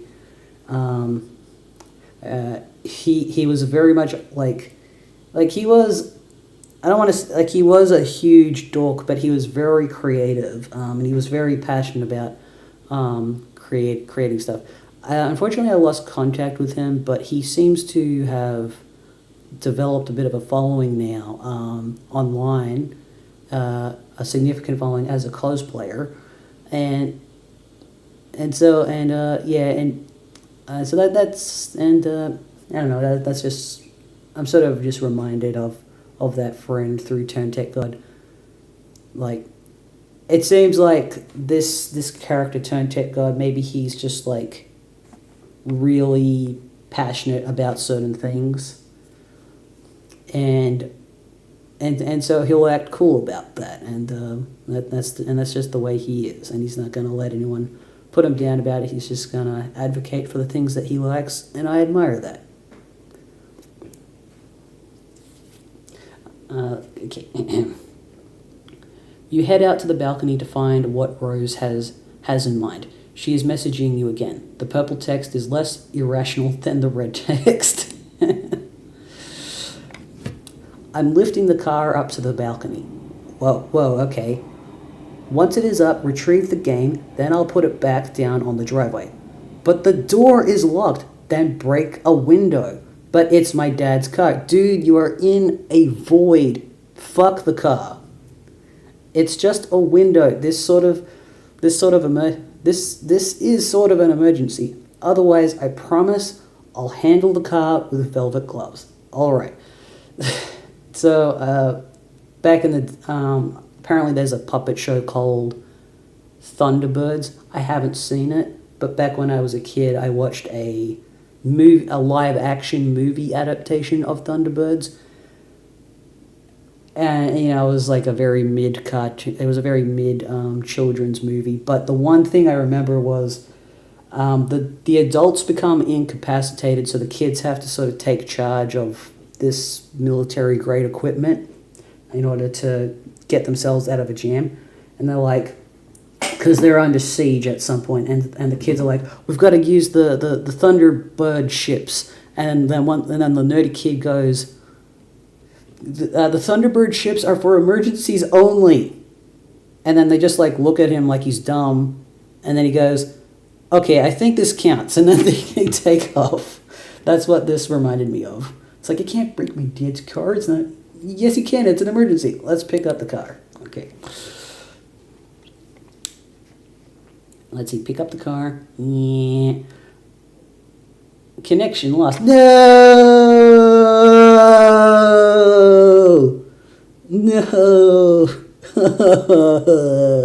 We ran out of battery.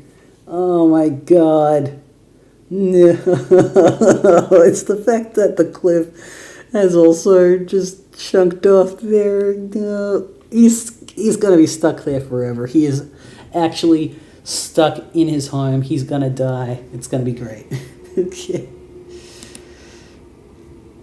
Okay, so real quick, I just need to take a break for a minute. I will be back because I want to go for at least another 45 minutes, but I just need a quick little break for a moment, so just give me a little moment for myself.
And I'm back.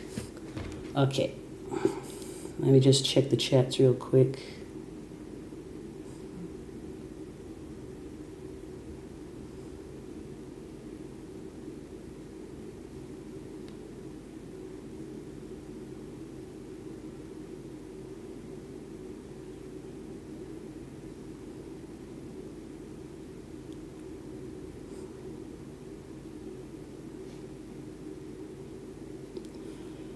That's weird. It says on... I don't know why. I hope nothing technical has gone wrong with the stream, but it could also just be that Twitch is weird. But on Twitch it says I've been streaming for a little over an hour.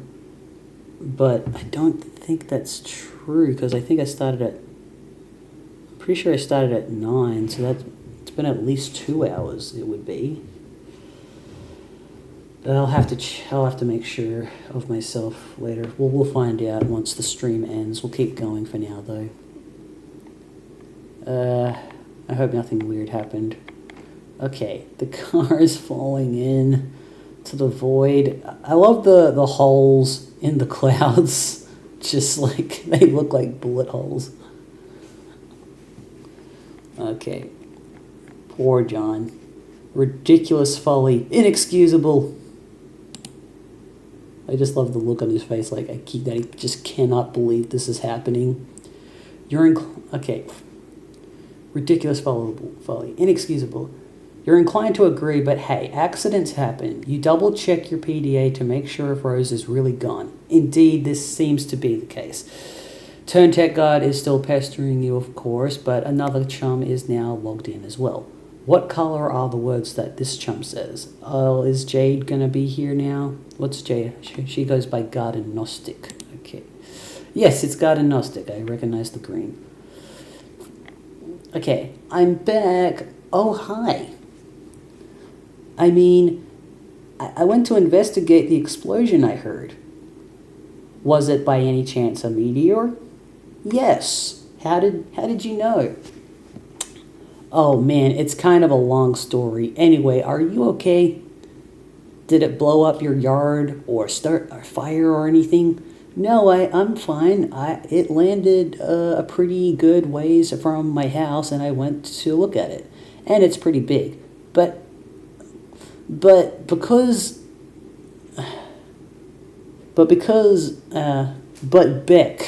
doesn't want me to go near it, so I came home. He seems to think it's dangerous. Beck's okay. Well, gosh, he's probably right. Anyway, what have you been up to, John? Oh, did you get my package yet? Yeah. I was trying to get it, but Rose dropped my car into a weird, spooky, bottomless pit, and the package was in the car, and I'm really sorry about that. Oh, no. Wow, okay, I guess I should start at the beginning. See, a meteor blew up my neighborhood. That's terrible, John. I'm so sorry. I just love how blasé this whole conversation is. But I'm okay. My house is too, sort of. That game I was telling you about, Spurb, which I was playing with Rose, sort of transported me somewhere at the last minute. But now I'm trapped here, and it's weird and dark, and I can't find my dad, and I just lost the car and my copy of the game in the pit, and I can't. And I think I have to save the world from the apocalypse. I just love that particular facial expression she's doing. Well, it sounds really crazy and kind of scary, but it also sounds kind of exciting. I don't know, John. Maybe this is your destiny. If anyone can save the world, I think it's probably you. Wow, you think so? Yes. Well, okay, but it's not even that simple. I was about to connect to Rose to help transport her and save her from the meteors and fire and stuff, but she lost battery power, and I lost the game disc. So I think I have to get Turntech God to use his copy to save her. but the jackass won't shut up and stop rapping and stuff. Ha ha ha, he is so silly. Yeah, anyways, I should talk to him about it. So BRB, the green text was attractive. Now view the red text again. Oh god, is he still going? When the film crew zooms where the president's at, I'm like, if that dude's black, I'll eat my hat. Okay. Turns out he is, and so we're all damn directors got gumption, like we'll all flip our shit. He ain't shining shoes or something. Bro. Okay. It's called Free Emancipation. It's called from God fucking hell. Free Emancipation. It's not pre-election, it's God Ascension in Bruce Almighty. Whoops, different Bruce from the one I just mentioned. It's funny that I'm sort of like, the person that I know in real life, who I lost contact with, who I compared to Turn Tech God. The thing is, that friend of mine, is black, so it's kind of weird, like reading stuff like this from this character now. It's like, okay, it's now the comparison of this character to this long ago friend I had has now been severed. So yeah. So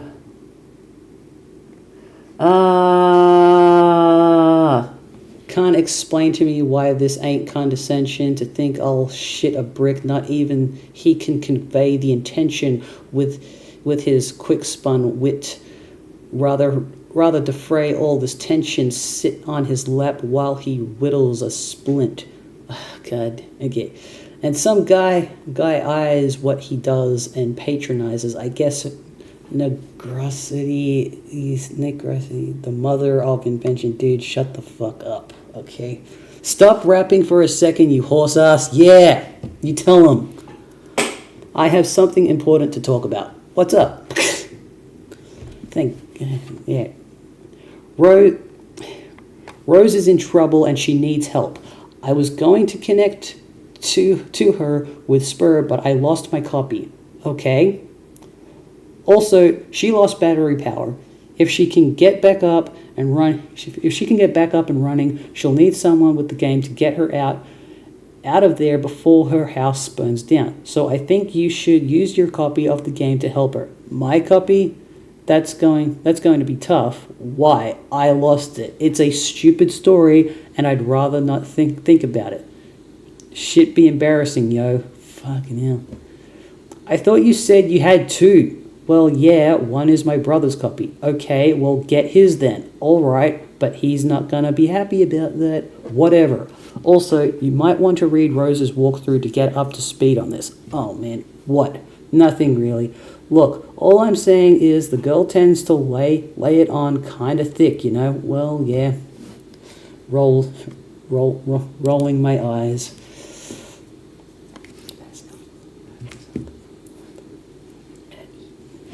Let me just check the chat. Okay.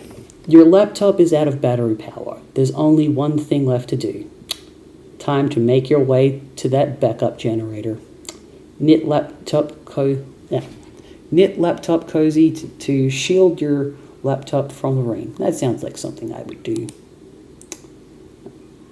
Okay. Don't you have a raincoat maybe, or I don't know, or a plastic bag you could put it in? That might be better. Oh, well, you know. Oh, she's got a grimoire. That would be such a waste of time. Besides, you already knitted one a while ago. You retrieve it from your knitting bag and apply it to your laptop. You capture log the laptop plus cozy. Okay, maybe the capture log will help it keep it from getting wet. Equip grimoire to strife specibus.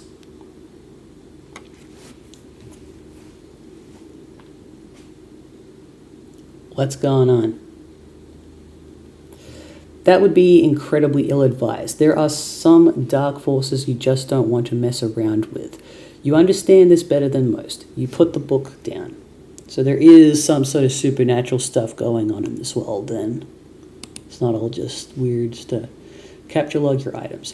You grab the knitting bag and the grimoire in that order. It's always a logistical puzzle with your tree modus. The tree auto balances, leaving the knitting bag accessible in the root card. Rows. Allocate knitting needles to strife specibus. You feel a lot more comfortable with this as a weapon. You're so handy with those needles. You can feel like you could probably use them to fillet a swordfish.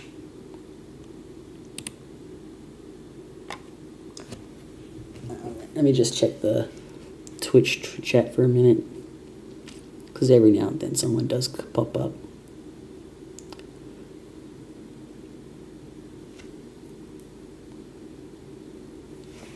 Okay. You lose the root card in the process, severing the tree. Hey, careful with all that stuff. Okay. Knit, plush, cuddle, Cthulhu to soothe nerves. Okay.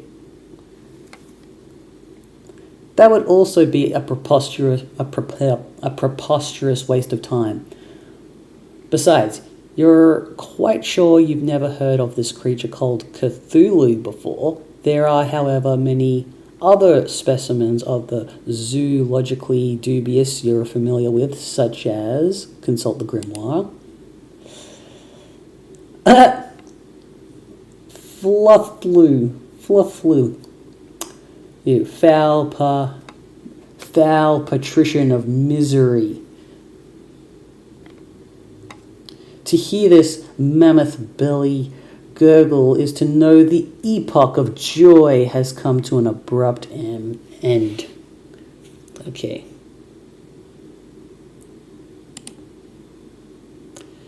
And Nurabyglith, shame beast king of grotesquerie, writhe lord of the moist beyondhood. This is a really good parody of H.P. Lovecraft stuff. Hearing his melodies chirp and tongue clicks causes one's bones to explode. Is there any more? I want to keep reading this book, actually. Yuglogoth.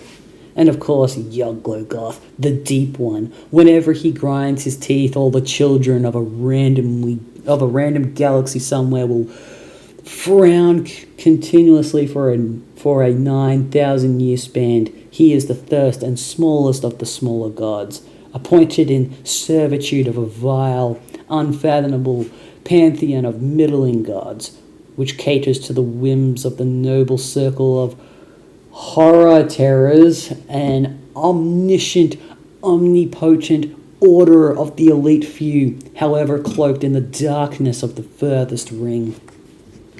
I just love how dumb this is. And then there's this strange page containing some rather mysterious notes on summoning procedures. You've never been quite sure what these diagrams are getting at. It's like you plug it in, and then you open the window. I don't know. Take items and proceed downstairs. Okay. You recapture log everything the way you want it to appear in the tree, and head downstairs. You figure that's enough dilly-dallying. Dilly-dally, shilly-shouting. Time to get a move on. Alright, let's continue. You wonder if this... Ooh, sound effects. Ooh, cinematic cutscene.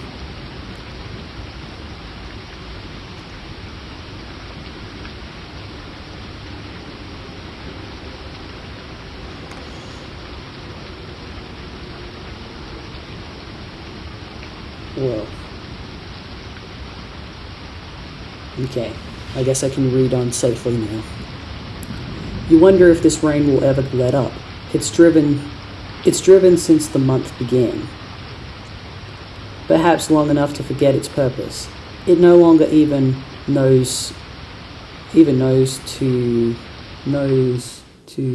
a surge fire.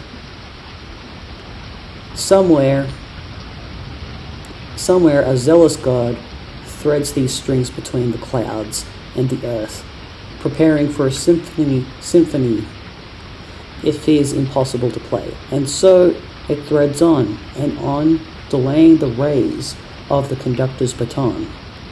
You hate this season. April is the cruelest month, breeding lilacs out of the dead land, mixing memory and desire, stirring dull roots with spring again. American sports legend Charles Buckley. Confront mother in hall. Okay. Surely your mother is lurking nearby. You should be prepared for an unpleasant confrontation. Oh, psych. Oh, psych, what's going on? What was that about? For an unpleasant... Oh, psych. And so, okay, so what's his name? Tone Tech God's doing something useful for once. What?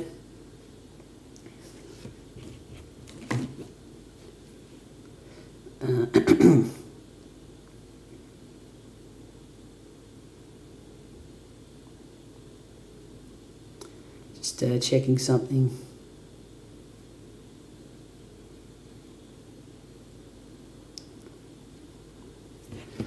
Okay, let's keep reading.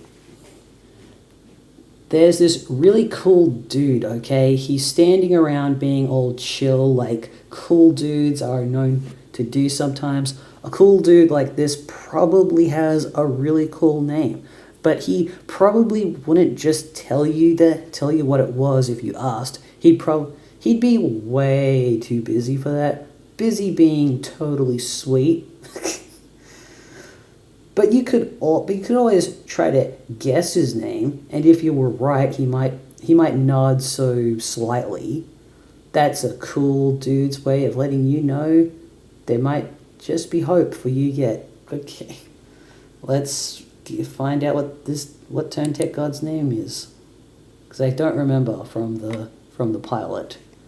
This guy doesn't have time for this sort of bullshit.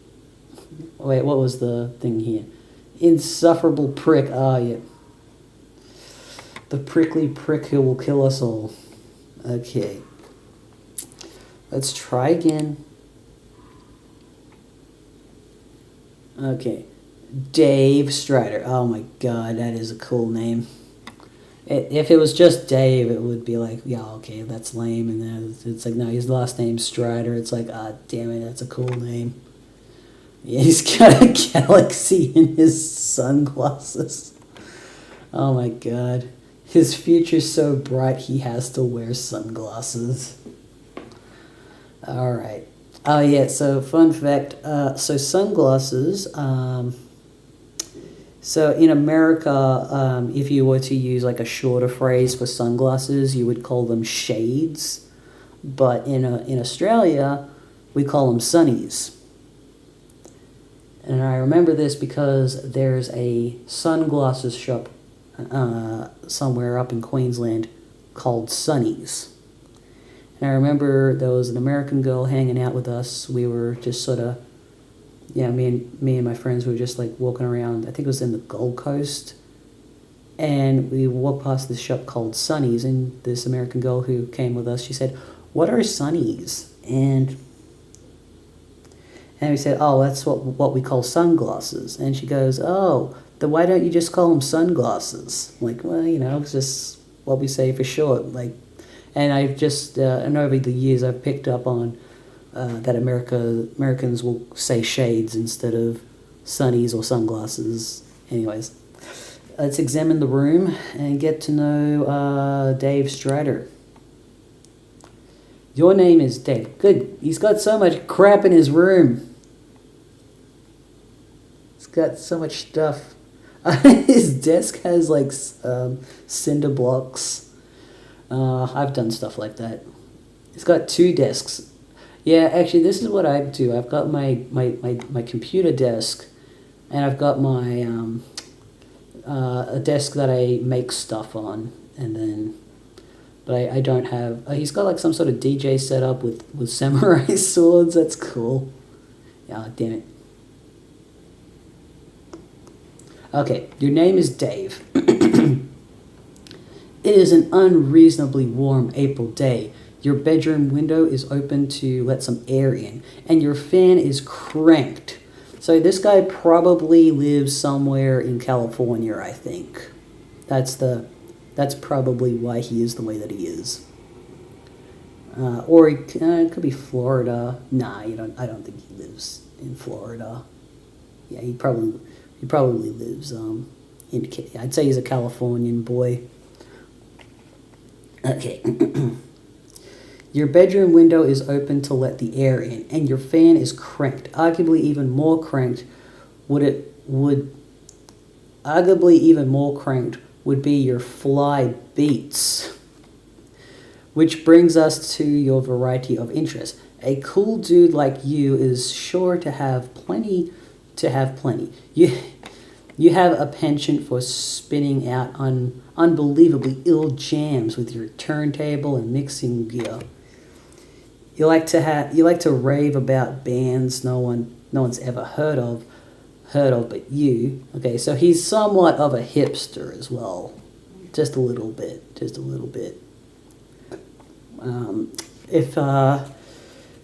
So the part of him saying you like to rave about bands no one's ever heard of but you reminds me of there's a video about hipsters. It's by it's an episode of Tales of Mere Existence, which is a web series on YouTube. Back in its heyday, there was an episode called Hipsters, where the guy was talking about he's talking about hipsters.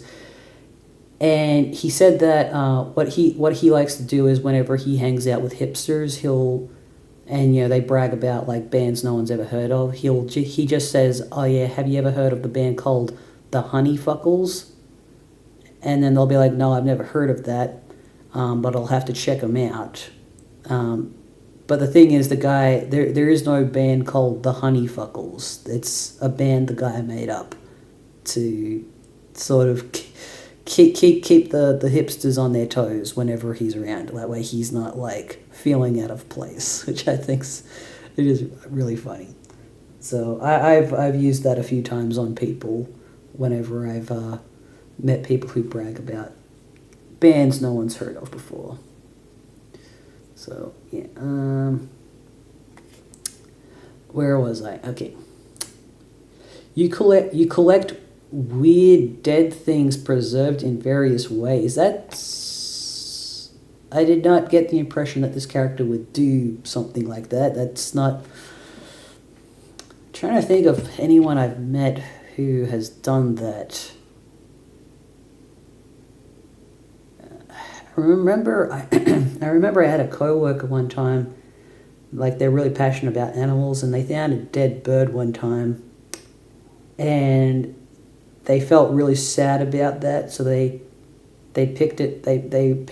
wrapped it up, took it on the bus with them, took it home, and then gave it a proper funeral.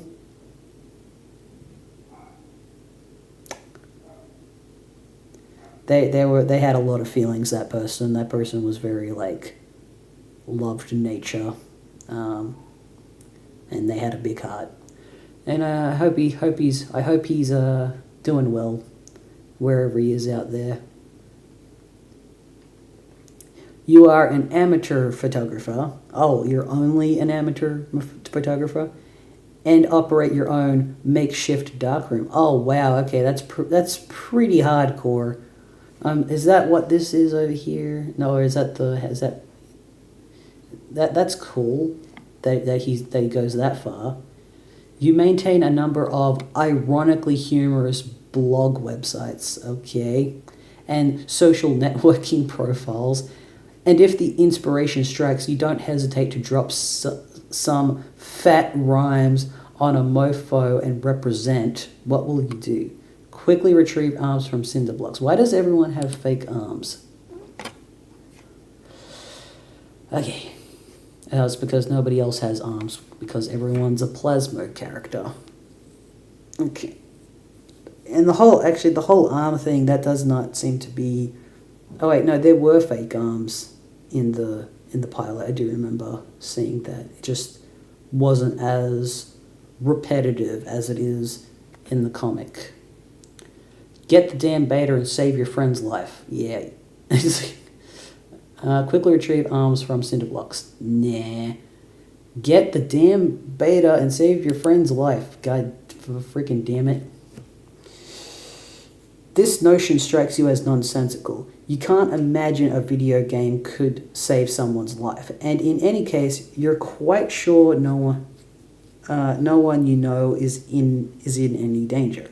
Anyway, there are your copies of the beta you received in the mail recently. Oh wait.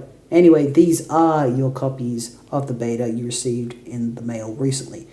You've labeled them with your name in bold red print to distinguish them from your bro's copies.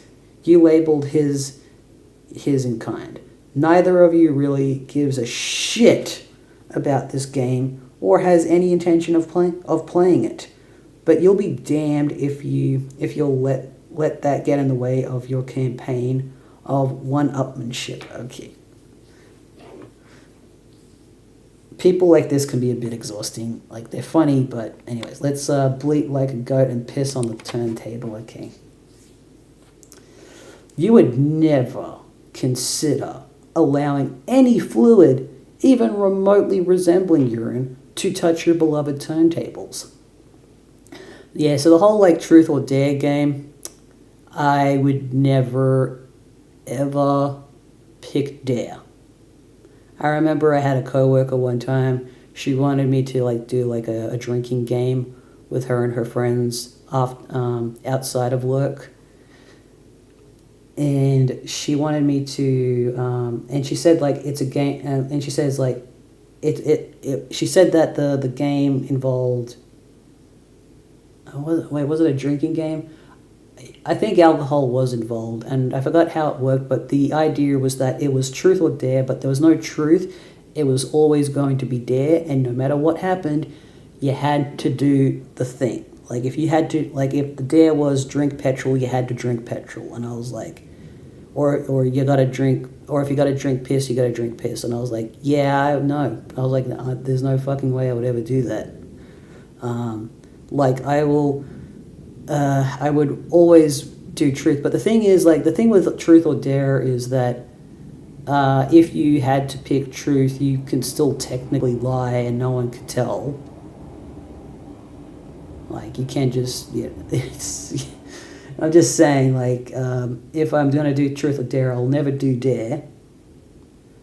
But then, if I pick truth and you ask me a question, I might be truthful, but there's always going to be a 50% chance that I'm not actually telling the truth, because I don't have to tell you. You can't make me. There's no way of guaranteeing that. Anyways, that would risk breaking them, and a world without the gift of your godly science just doesn't sound like a place you want any part of. While you're at it, you might as well wipe out human civilization with a meteor or something that ridiculous, which will probably never happen. Let me just read that again. While you're at it, you might as well wipe out human civilization with a meteor or something ridiculous like that, which will probably never happen. That sort of thing only happens in stupid idiot movies for stupid idiots. I love the redundant way some of these sentences are in this story. For a minute, when he said he may as well wipe out all of human civilization, I thought that maybe the death of his turntable was going to be the inciting incident for the meteorites, and that he was going to be the cause of the apocalypse. But this is after the fact, for sure. But yeah, anyways, let's move on.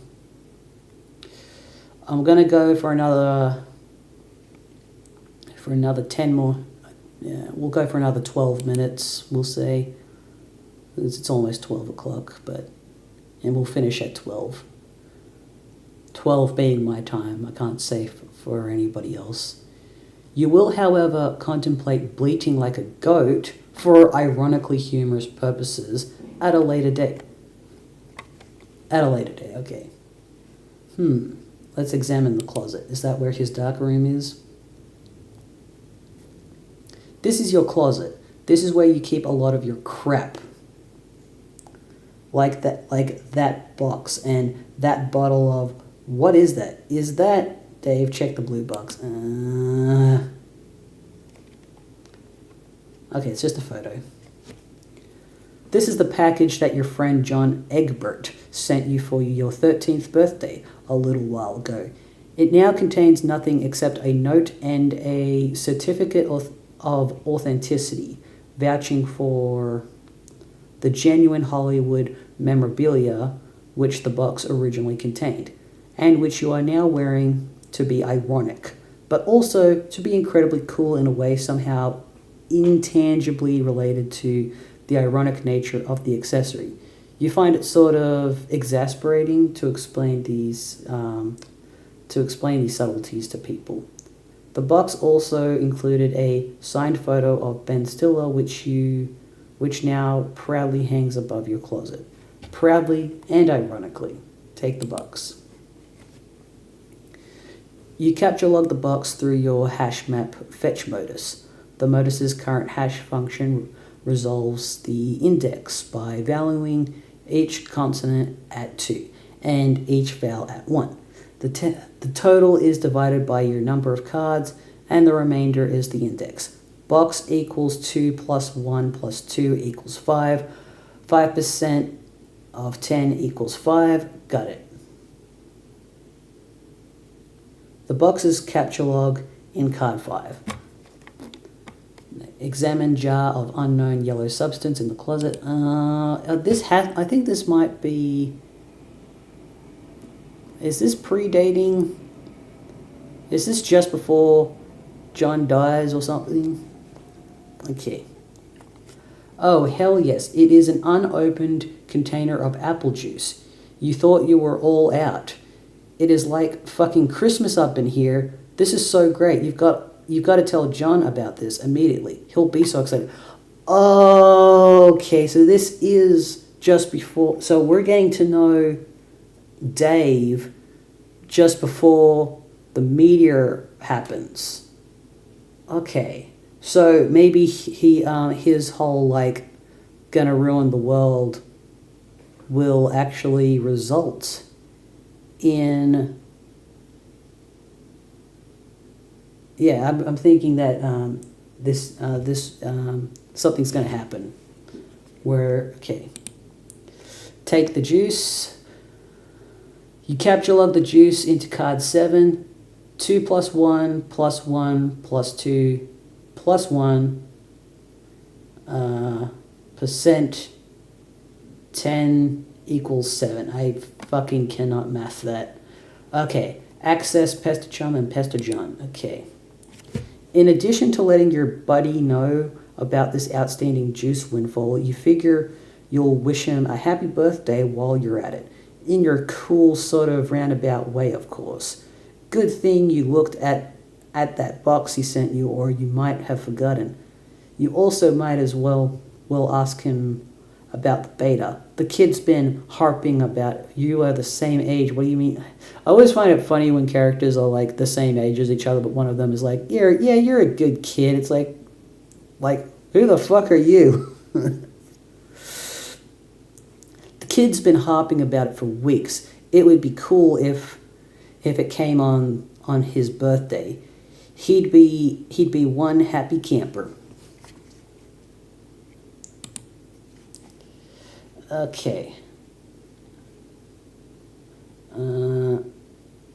Complete bullshit. Okay. All right. You know what? I'm just gonna save it here for today.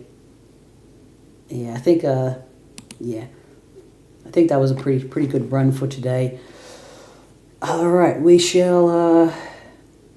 I don't have work tomorrow because tomorrow is a public holiday, so I shall continue this tomorrow. I hope to see people there.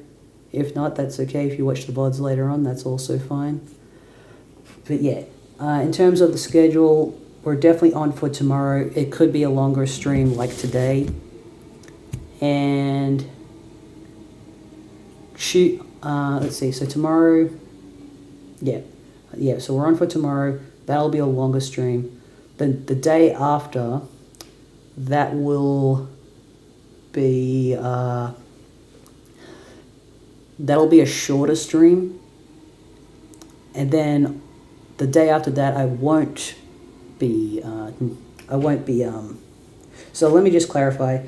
Today is Sunday for me. Tomorrow is Monday, and tomorrow is a public holiday. So I will be streaming tomorrow, continuing reading Homestuck. But then on Tuesday, I will be working, and so it's only, and I will probably stream for at least an hour. I'll try to get an hour in of reading Homestuck. But then on Wednesday, I've got some other stuff. That is my day off, but I will be having, I will have stuff on. I've got stuff to do on that day, like really early in the morning, and I won't be anywhere near my computer for that. So there won't be any Homestuck on Wednesday. Thursday, I think I've got work on Thursday. Let me just check my schedule.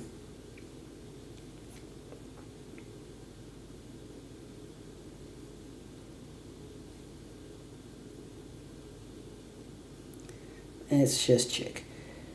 Okay, so I do have work on Thursday, but it's not early in the morning. It's like from midday to the afternoon.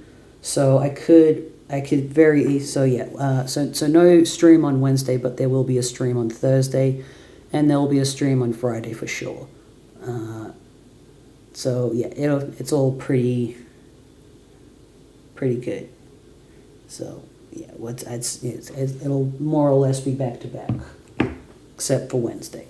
So thank you for anyone who came in to the stream, and I hope to see more of you in the next coming days.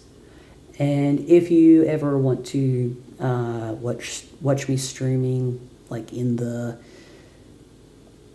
during my afternoon, which could be your morning, I do watch movies exclusively on Twitch. At the moment, I'm just sticking to watching horror movies during the month of October. Last night I watched 1942's Cat People, which was an okay movie. It was perfectly fine. Nothing more. Wouldn't really recommend it. Let's see. Tonight, what would I watch tonight? Maybe I'll watch, I don't know, I'll it's whatever I'm in the mood for, basically. So, yeah. All right. You'll have a good rest of your weekend wherever you are, and I'll see you tomorrow.